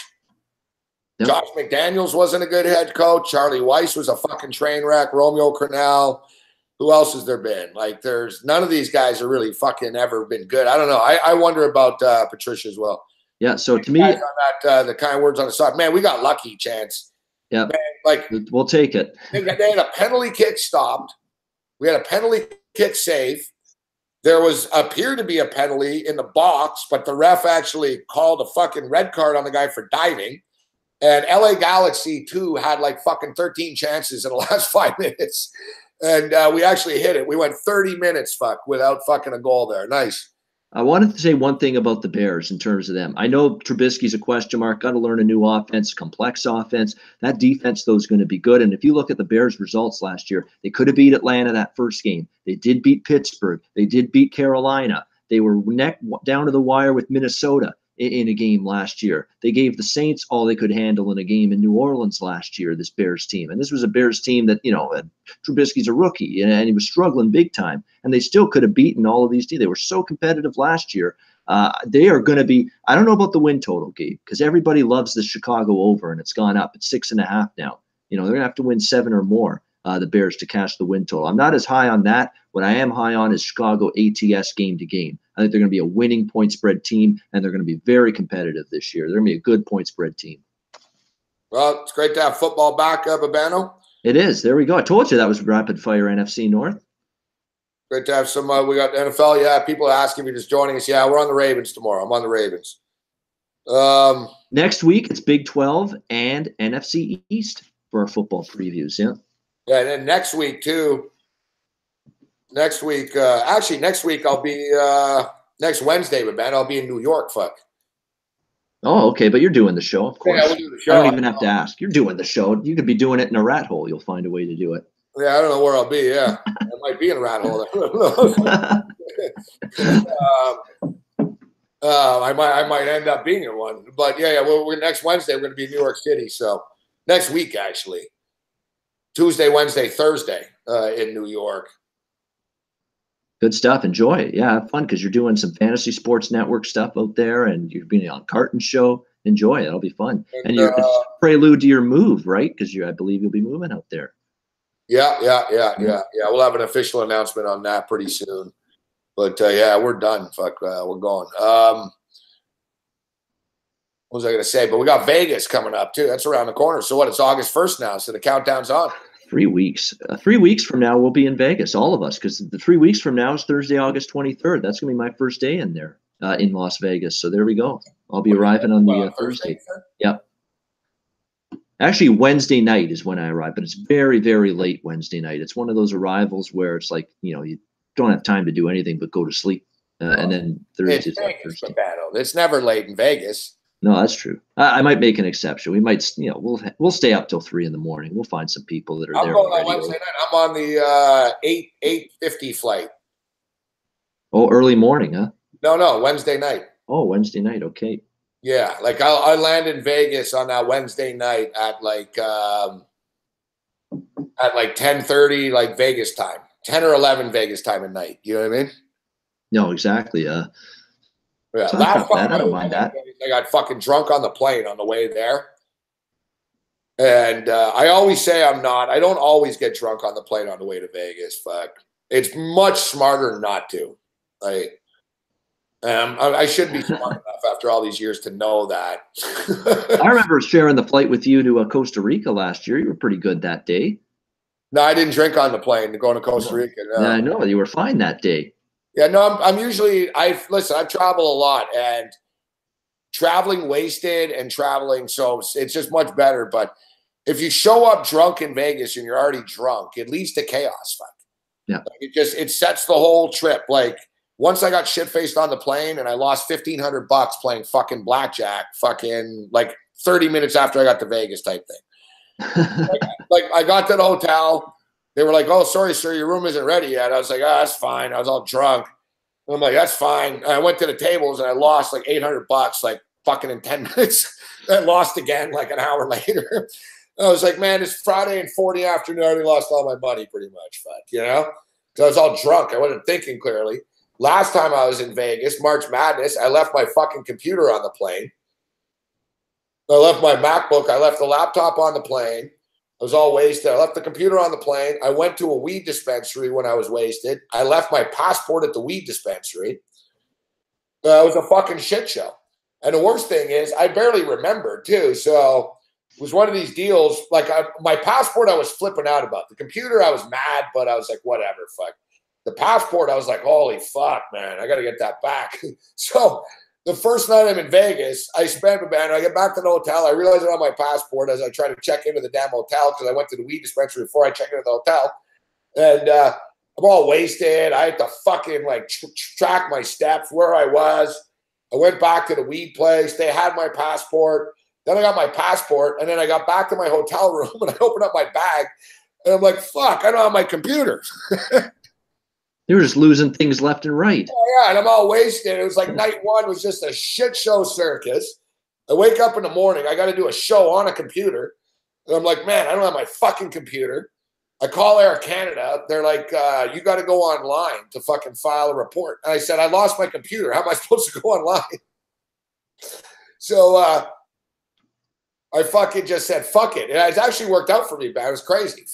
That's after that. I knew I was going to be lucky with the games and everything. Because I just went to the airport. I went to McCarran Airport. I went to the Air Canada fucking booth, and I said, I left a fucking computer on a plane. Do you have it? And they asked me to describe it. What plane? They asked me if I had ID. I did. I was like, yeah. I got the computer back. Pretty crazy. I lost a passport and a computer in Las Vegas, Nevada, and I got both of them back. The odds of that happening are like 2 million to 1. Fuck. I was going to say, you got to be at least a plus 20,000 underdog for that to happen. I might even be selling that short. But yeah. I lost a laptop and my passport separately, and I got them both back. Like, fuck. When you had too much fun on the plane, when you went too wild on the plane, how do you know that? Yeah, when the first thing you do when you check in your hotel is dunk your head down the shitter to puke. That's basically. And also too, I fucking got into a fucking argument with a mother on the plane too. Fuck, getting off the plane. She didn't like my language, and I told her to fuck off. Oh yeah, I remember you mentioning that. Yeah. Well, yeah, you got to realize who you've encountered here. Yes. My plan is this time. My plan is this time. I'm getting in on the Wednesday night Babano. Won't be drunk, and gonna be nice and sober and shit. I will still go right to the dispensary. So I'll get off the plane. I go right to the fucking weed shop first. Then I'll go check into the hotel. I'll get something to eat, 1, 2 in the morning, laugh at all the wasted people, go, I'm glad I'm not them. I'll go and grab all the sheets I can get from all the sports books and shit. You know what I mean? Go back to my room, go over everything. And then Thursday, I got a show to do in the morning too, right? Like the radio. Like I got shows to do no matter where I am. So I can't be all fucked up, man. Like, you know, I'll have some fun the Thursday night in Vegas. Because you know what? Friday night, guys, Friday night, there's like a meet and greet. So I'll do a show later. But the Thursday night is when the show starts. So if you're in there Thursday, yeah, we'll be doing the show, Babano, from my hotel on Thursday night too. And, you know, there'll be fucking a lot of different guests down there for sure. Oh, yeah, one of those crazy Gabe's hotel room shows that you did for the last time you were in Vegas during March Madness. I remember seeing that. Teddy's in there. 10 million people were in there. Yeah, Chris Edge. Basically, for me, like, I'll party on that Thursday night. Like, I'll get in on the Friday. So I'll get in on the Wednesday. I'll stay sober. But on the Thursday night, I'll party. And then on the Friday night, that's when everyone's sort of going to roll in, right? Yeah. The meet and greet and the dinner and the fucking, you know, that's when everyone's going to party together on a Friday night. That'll be a big shit show party. And then I speak Sunday morning. So by Saturday, you know, Saturday night, I'll fucking drink and shit. I'll drink, I'll party on Saturday. But, you know, since I'm speaking Saturday at noon and shit, Saturday night will be the night where I sort of tone it down a bit. So I'll go harder on the Thursday and Friday night. Yeah, I'm looking forward to it. I'm glad I don't have to speak, and I actually said that. I don't mind one damn bit that I'm not speaking at this conference. I know. I got to have fun. I get to focus on the event, enjoying myself, having a good time, you know, chatting it up with everybody. I know we've got some good future business conversations I have to have with people down there, so it'll be fun. Yeah, you don't have to worry about anything. Exactly. You just fucking listen, I'm not whatever. It's not the end of the world. Fucking I got to talk for an hour about the NFL, but yeah. It's actually better for me that I'm going last because I get less hungover as the days go on in Vegas. Yeah. like usually I have that first day morning after in Vegas where I'm like, oh my God, fuck.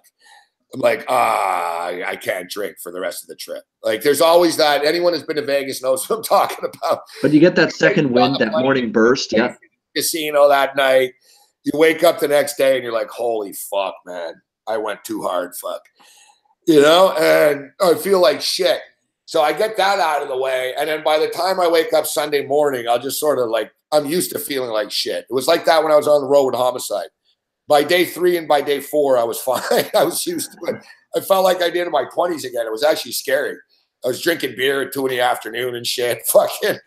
Like, it was nothing. You know what I mean? It was just casual. 10 in the morning. Hey, pass me the beer. Fuck, you know? No, it's going to be great. Like, there's going to be all the SPR people going to be there.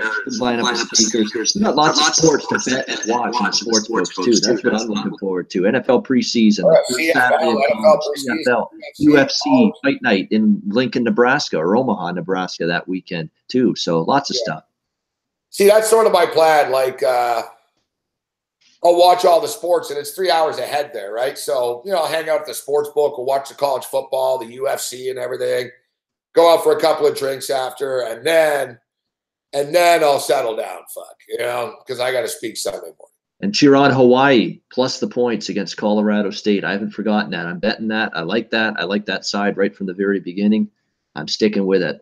Give me Hawaii.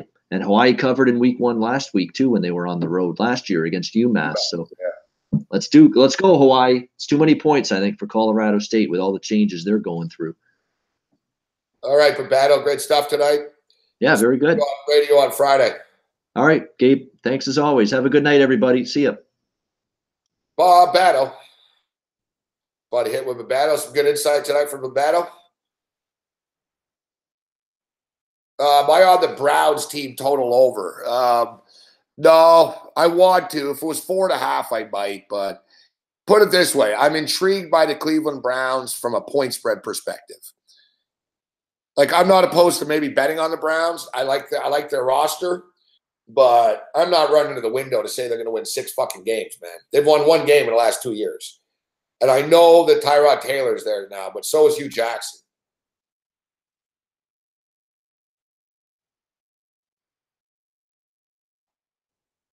We'll wrap up the show in a couple of minutes here, but I'll tell you the NFL win total that I like the most right now are the Arizona Cardinals over 5.5. Arizona Cardinals over 5.5. And if you remember last year at IFBC, I gave 2 picks. I said fucking FAU over 4.5 and Arizona Cardinals over 8.5. David motherfucking Johnson got hurt in first fucking quarter of the first game of the year, man. One of the best players in the NFL. I was screwed. I was doomed. If you look last year at Arizona, they had 1 million motherfucking injuries, man. 1 million injuries. Quarterbacks, their best players were injured. They lost a lot of guys, too. They were rebuilding the defense a bit. And they still won 8 games. Fuck. They still won 8 games last year. They're a better team this year. Like, their roster's better. They've got David Johnson back. David Johnson's looking great in camp. He's a fucking stud. And, you know, they got Sam Bradford, a quarterback now. They got a serviceable fucking quarterback. If fucking Bradford gets hurt, which inevitably he will, you've got Josh Rosen to come in. They can get to 6 wins. Fuck. Arizona's 7-9, 8-8 this year, man. Maybe better, fuck, but I don't give a shit if they're better, fuck. All I need is 6. Arizona is not 5-11. All right, and I'll put my money where my mouth is, fuck. I'm going to put like $2,000. Arizona Cardinals over 5.5.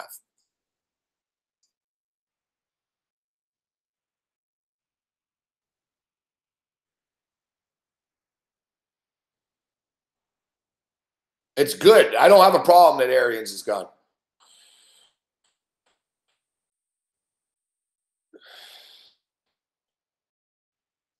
I'm seeing 9.5 Zach Henkel for the Rams online.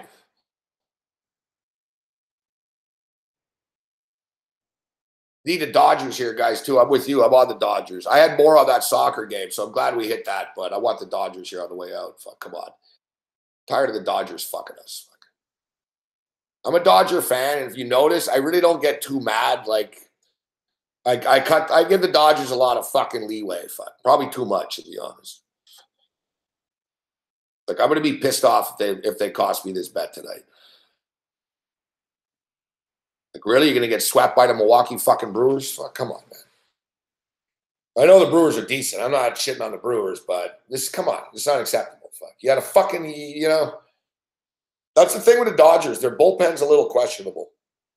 They blow a lot of fucking leads, the Dodgers, man. They take the pedal off. Like, this is a problem for them. Like, they have so many opportunities. Like, when they scored the 2 runs, they could have scored more. Like, they can always score more, the Dodgers. I've always said this. The Dodgers remind me of Michigan State basketball. Like, like Michigan State basketball, they're really good. But, with Michigan State, it takes them like 3 shots to get a basket. You know what I mean? It'll be like, Michigan State, the guy will miss a putback. Buddy will fucking miss the dunk. And then somebody will finally tip it in. And it's like, all right, finally. Like, the Dodgers, like, get the bases loaded 3 times in a game. They get 1 run. It's fucking annoying, man. It's their downfall. It was their downfall last year in the playoffs. Well, Darvish was their fucking downfall. But their own downfall also is the Dodgers just leave too many runners in scoring position too many times, man. You guys know. You're all bettors. You watch the games. Dodgers are always fucking getting the bases loaded and getting nothing out of it.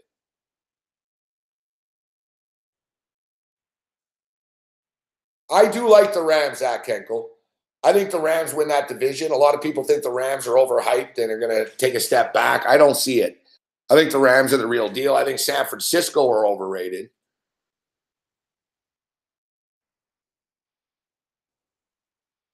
Oh, the Dodgers will probably win the National League, but it's just frustrating at times betting on them. Yeah, I think the Rams are for real, actually. Like, the Rams and the Chargers are both 9.5, and at least offshore. And I actually prefer the Rams to the Chargers. Like, I see the Chargers imploding before the Rams.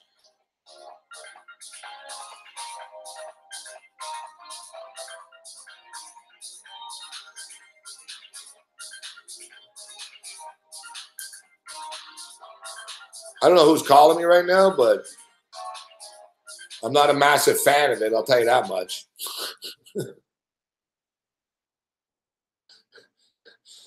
I'm not a massive fan of it. Who do I like in the Bridgestone?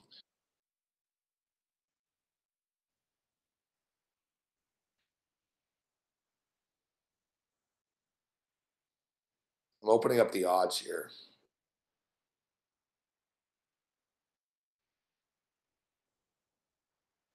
I don't know who's going to win the Bridgestone.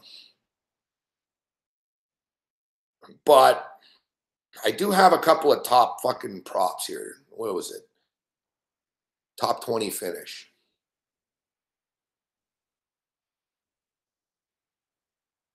I'll give a pick here, but it's a fucking tough tournament. Everybody's on Tiger Woods to win this week. I don't think Tiger's going to win.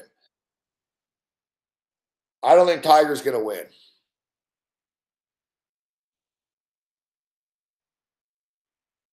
All right, here's a good pick here. Gary Woodland. Gary Woodland, top 20 plus 300. Gary Woodland, top 20 plus 300.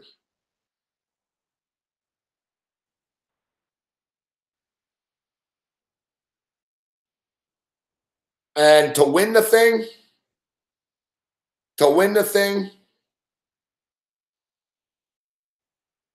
I'm going to say Jordan Spieth, 18-1. I haven't picked Spieth in a while. I'm going to go Spieth, 18-1. I like Xander Schauffele a lot at 33-1 too.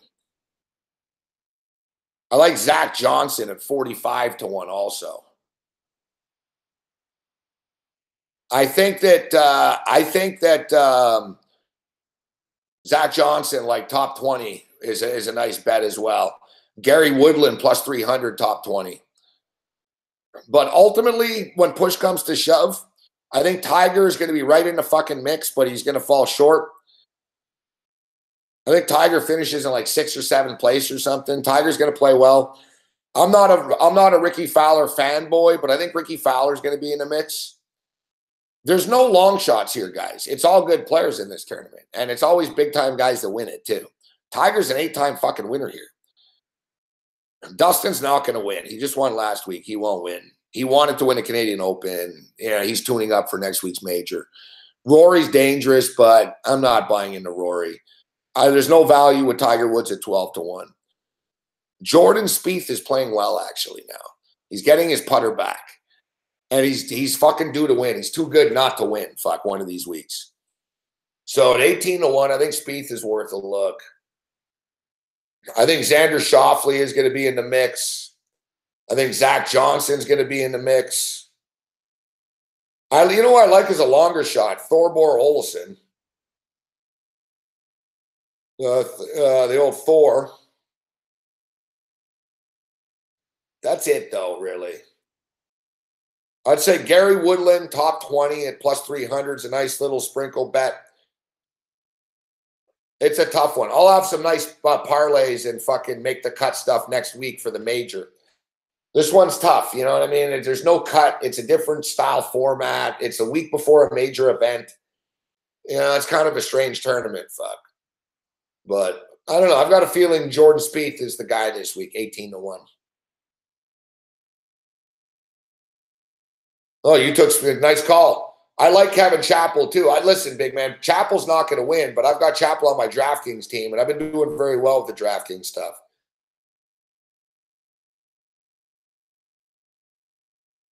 Nice pick by Chappell, though. Chappell's playing. Chappell's a good pick coming in here.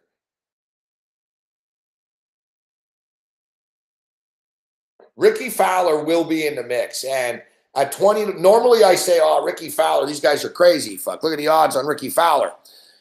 You know, and now at 20-1, it's not crazy, Ricky Fowler here. He can win this. He plays well here. Ricky, you know, I think Spieth, my gut instinct tells me Spieth wins, though. And I don't love this one. You know what I mean? I'm sort of gearing up for next week's major. I can't wait for the major since I won that $935 parlay last major.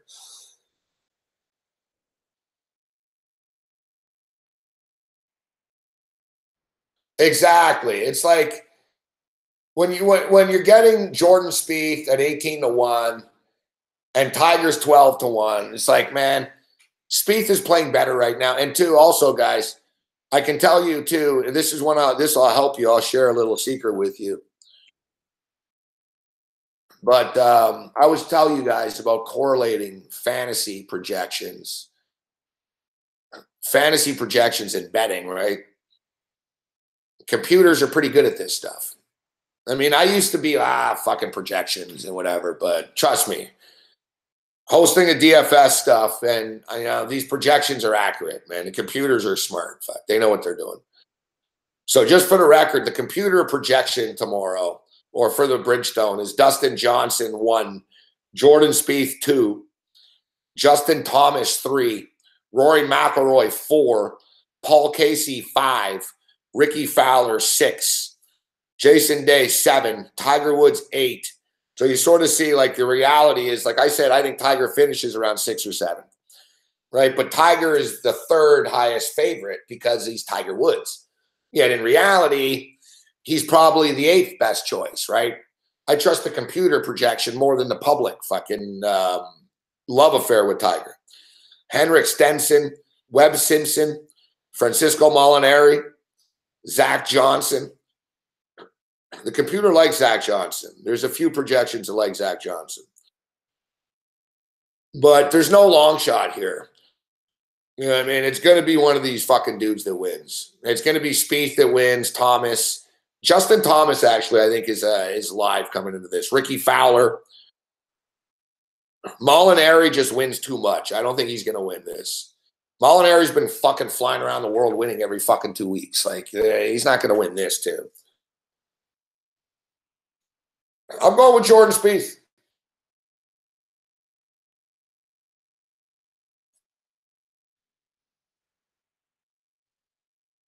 I'll tell you, big man. Francisco Molinari, he's 25 to 1. All right? He's 25 to 1, Molinari. The way Molinari is playing right now, if his name was Frank Martin and he looked like Ricky Fowler, he'd be 12 to 1. Like, you're getting way big value on Molinari because he's Italian.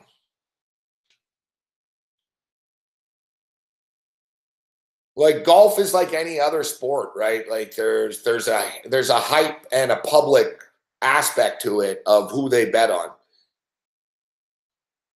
And generally, like, American players, like, look at the odds. Look at the odds list here. It's, you know, Dustin Johnson, Rory McIlroy, Tiger Woods, Jordan Spieth, Ricky Fowler, Jason Day, Justin Thomas. So, yeah, it's kind of split.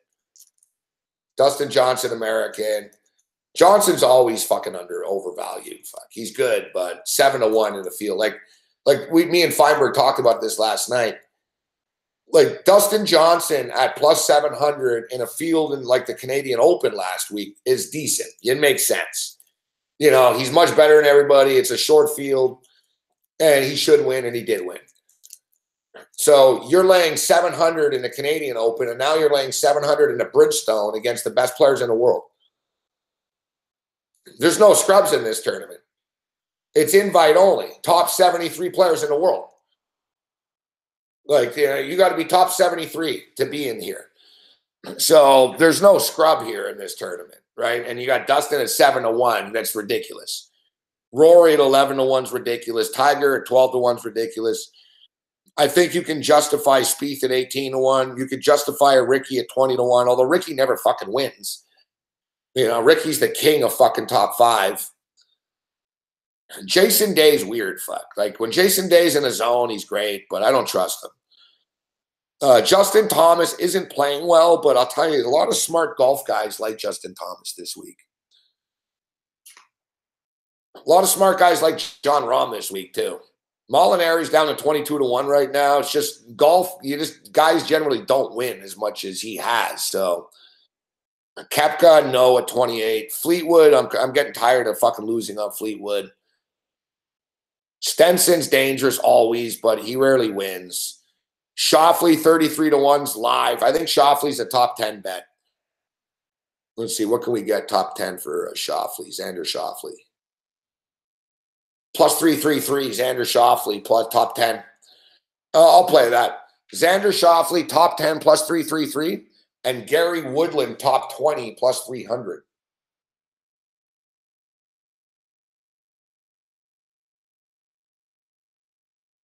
And I know for a guy that doesn't talk a lot about golf, trust me, I know about golf. Yeah, I learned from Feinberg, but I've been betting on golf forever. But like doing stuff with Pat Mayo from a fantasy perspective opened up my eyes to a whole way of analyzing and capping golf. Like, a lot of people look at it like form and capping and shit, but the fantasy guys is where it's at, right?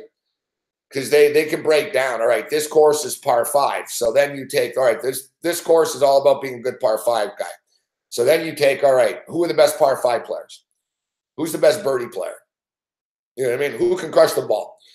You know, you spit all the variables in, and it spits out, the computer will spit out which players are the best players for the course and type shit. So, like, I've really learned, like I said, like, I've won DraftKings fucking almost every week, man. Last week, I quadrupled my money on DraftKings on golf. On golf. I don't pretend to be a golf fucking, guru, but I understand, I understand it. I understand the computers. I understand. Me and Cam talk fucking golf for about 2 hours a week, every week. We have Feinberg on once a week. I read a lot of golf stuff. So, and I'm telling you, all these plays, I'm not just like throwing darts. I take Gary Woodland. Gary Woodland is really liked by a lot of smart people this week. And he's like 125 to 1. He's not going to win, but he could come top 20 at plus fucking 300. And same thing here with Xander Schauffele. Schauffele's really, really good. He's playing awesome right now. And Schauffele can actually win this fucking thing at 33 to 1. And you're getting top 10 at plus 333. I like it. So those are my bets. Jordan Spieth to win 18 to 1. Xander Schauffele plus 3-3 top 10. And Gary Woodland plus 300 top 20. That golf segment, the golf grass, was brought to you by Jazz Brand Weed. Very nice LA grape. I highly recommend it. Except I'm not as baked as you think. Like, I'm always whatever. I don't really get baked. It doesn't really affect me. But like, it's these lights in this condo. It makes my eyes like sort of squint. There's something about them. I don't know if like they're these new fucking like style light bulbs or whatever. Like, they bother me, man. Like, the second this show's over, man, I turn them all off and my eyes like are like relieved. Fuck.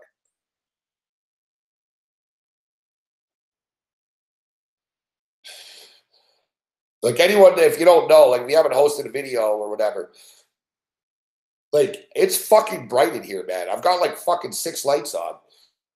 And, like, it's like TV, man. When you're in a TV studio and shit, it's blinding white lights. And on TV, it doesn't look bright, but you need to do that to make it look normal.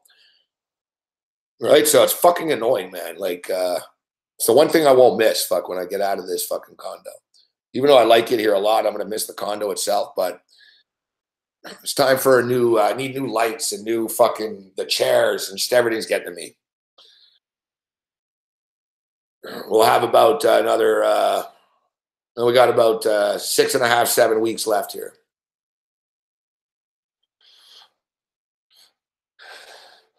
Nothing's official till it's official, but it's official. Like, I'm going to New York next week to look at places and shit, so.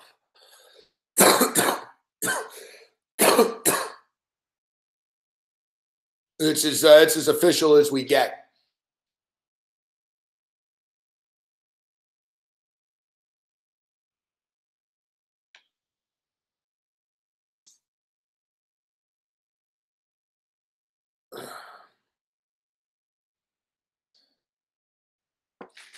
But like I said, there's just so much shit to happen before now and in October for me, right? I mean, fuck. I'm going to New York next week. I'm going to Montreal next weekend. I'm going to Las Vegas. I'm going to Vancouver. I'm recording a record with Homicide. Fucking, I'm going to Kitchener, Ontario for a fucking week. Although, I'll come back to Toronto that week a bit too.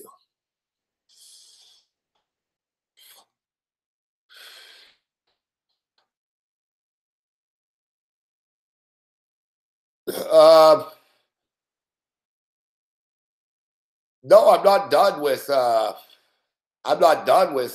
Canada. Just I'm a talk show host, man. WKRP, up and down the dial, baby. Comes with the territory. Fuck. But you know what? New York has always been the one city that I've never done. You know what I mean? And can't really say you're a talk show host unless you've hosted shows out of New York now, can you? Fuck. Yeah, I'm like on the radio and all that type of stuff. So, and I've lived in pretty much every major market, right? I did shows out of Vegas, lived in Vegas, did shows out of Vegas. I've lived in Hollywood. Toronto is a fucking major fucking kick-ass fucking media city. Really the only one who was really missing is New York, I know, fuck. fucking Florio. I was actually disappointed about that. I was looking forward to yelling at him in person. Fuck. I really was too. I was like, what? Fuck. When I found out, I was like, fuck. Just as I'm going there, fuck. But just as I'm going there. But Florio got a job with the NFL Network. He got a job with the NFL Network. How do you turn that down?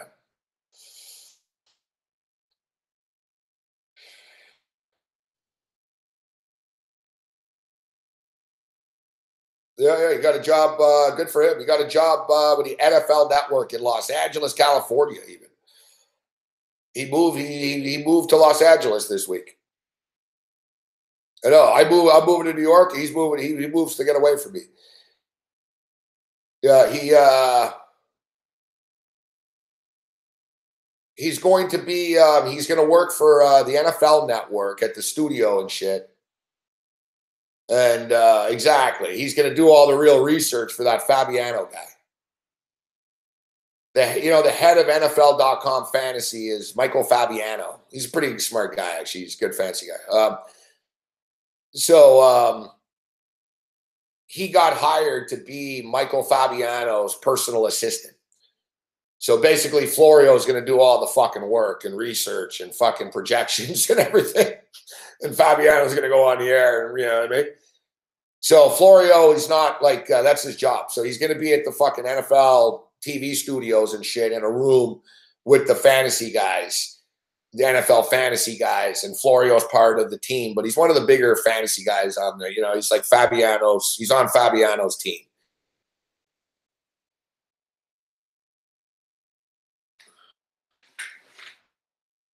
So, yeah, Millhouse, yeah, Tiger Woods was his top pick. Yes, sir.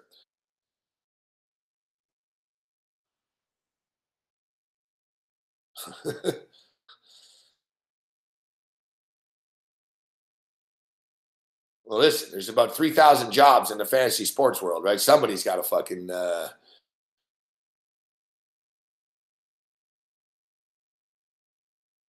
somebody. George Young says, rough first appearance today. Yeah, I know. I'm going to lose sleep over it tonight.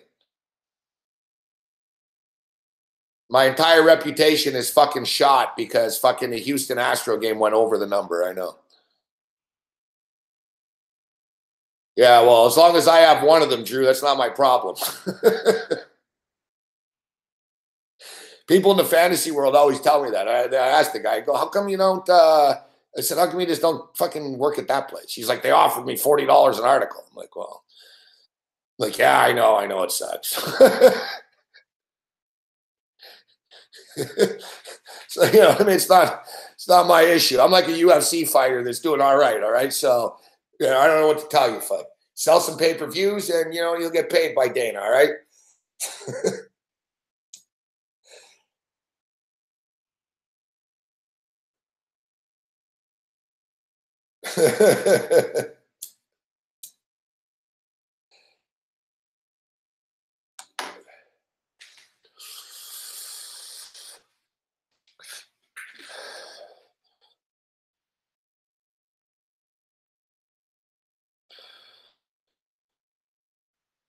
Yeah. So, yeah, Michael Florio's NFL Network now. Good for him, though.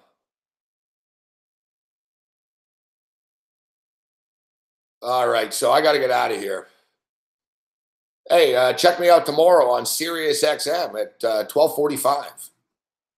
I don't even know what Sirius XM I'm on, to be honest. All right, one quick thing. Fuck, it's fucking late. One quick thing I didn't get to. Speaking of fantasy and shit, DraftKings. DraftKings, of course, is opening up a sports book in New Jersey. And this is pretty cool because I'll be living in New Jersey. We can go to a Devils game, Drew. I'll be living in Jersey. So this is going to be good for me. DraftKings starting today just has, they started a mobile app.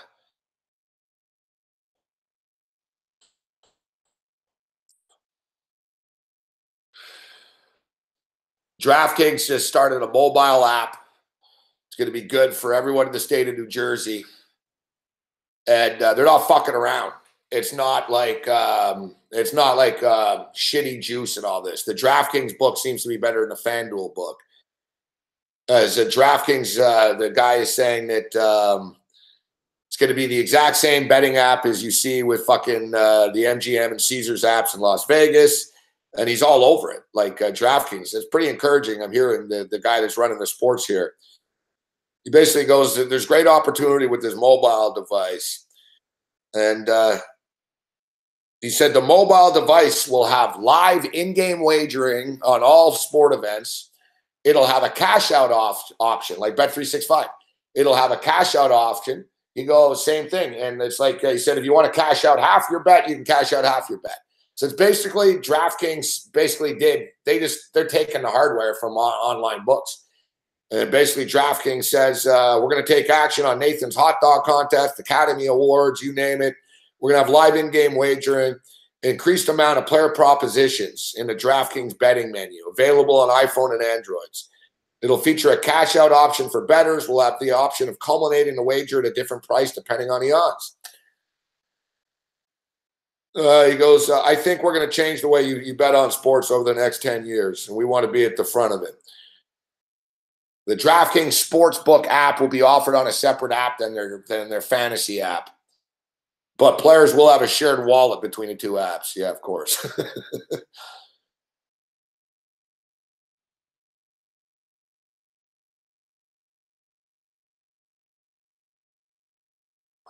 Now, I don't know if it was launched tonight, but they announced it today, and it's coming any day. Like, it's basically done type thing.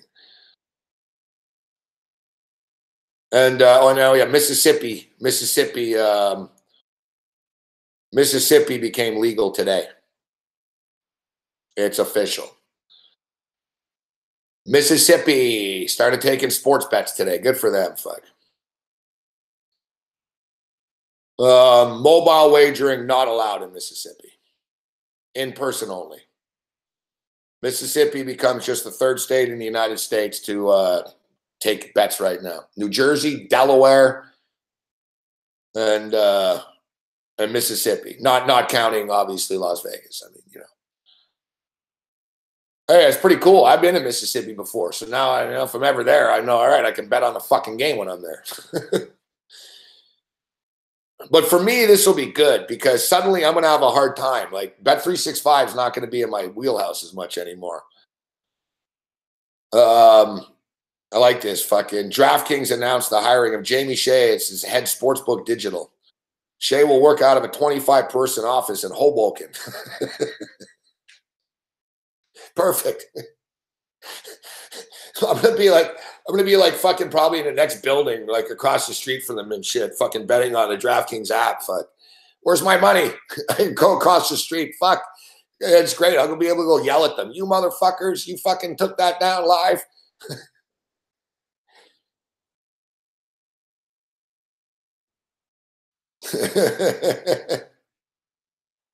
I'm a little worried though, Drew.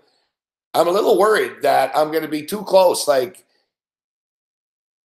you know, like in Nevada and California, you can't it shuts down like around a mile before the border and shit. It's not like right on the border. So I'm wondering about that. Like if I'm right on the other side of the Hudson and shit and like Weehawken, you know, it better fucking work. Fuck. You know what I mean? It better not be like, oh, like and it's so hard. Like, how do they do that in New York, New Jersey? How do they geo-block something across the Hudson? I guess they can, but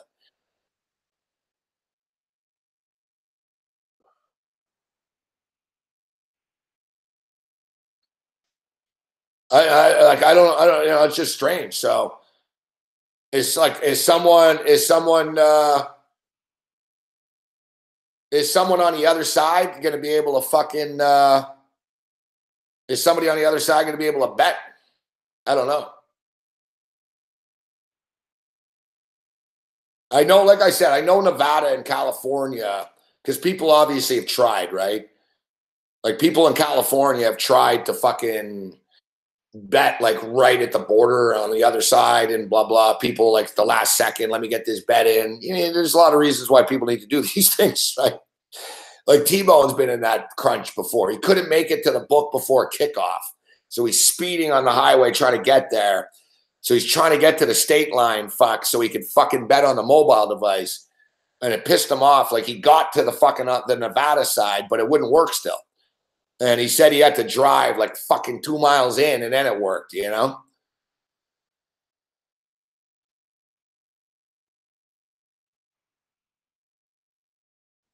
Havana Club.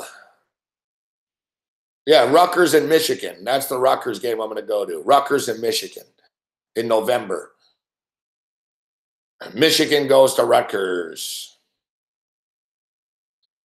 But yeah, I can't imagine that fucking the headquarters is in Hoboken and I won't be able to bet there. So, you know.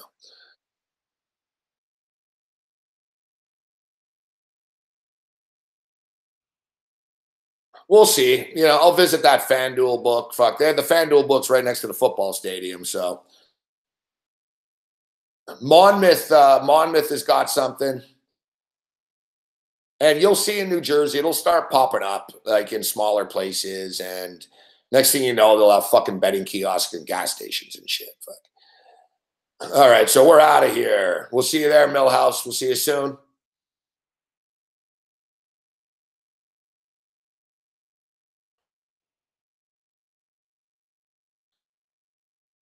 The Monmouth one right now has the best rep. The Monmouth one has the best rep right now. Like the Monmouth Will Hill book is the one that's not shitting, like ripping people off. Like the FanDuel book didn't get off to a good start, right? They got a little too greedy out of the gate, FanDuel, which was dumb because it kind of tarnished their brand a bit. DraftKings, I don't know. You know, DraftKings fucking just cut the deal with Borgata, I think it was, fucking Atlantic City. So I'm not sure. Well, I appreciate the kind words, Cody. We'll see you in Vegas, Goldster. We'll see you in Vegas, Ian Cameron. I'll see Druzilla in New York soon enough. We'll see Millhouse in New Jersey soon enough. And remember to check out all the SBR content in the morning. I'll be on Sirius XM something tomorrow at 12:45. I'll tweet it out. I'll be on the radio at 4. Triple header tomorrow night of football. 2 CFL and 1 NFL. Give me the Baltimore Ravens to beat the Chicago Bears.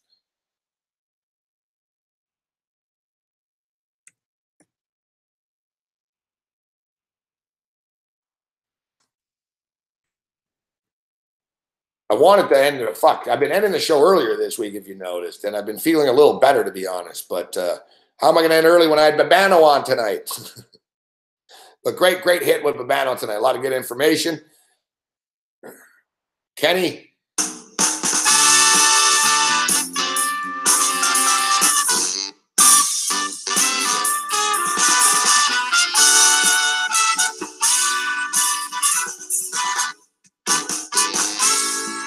All right, so as I stated, give me Jordan Spieth 18-1 to win the tournament. Give me Xander Schauffele to be top 10. Give me Gary Woodland to be top 20. Give me the Baltimore Ravens. We'll see you tomorrow. Other than that, you're on your own. Later.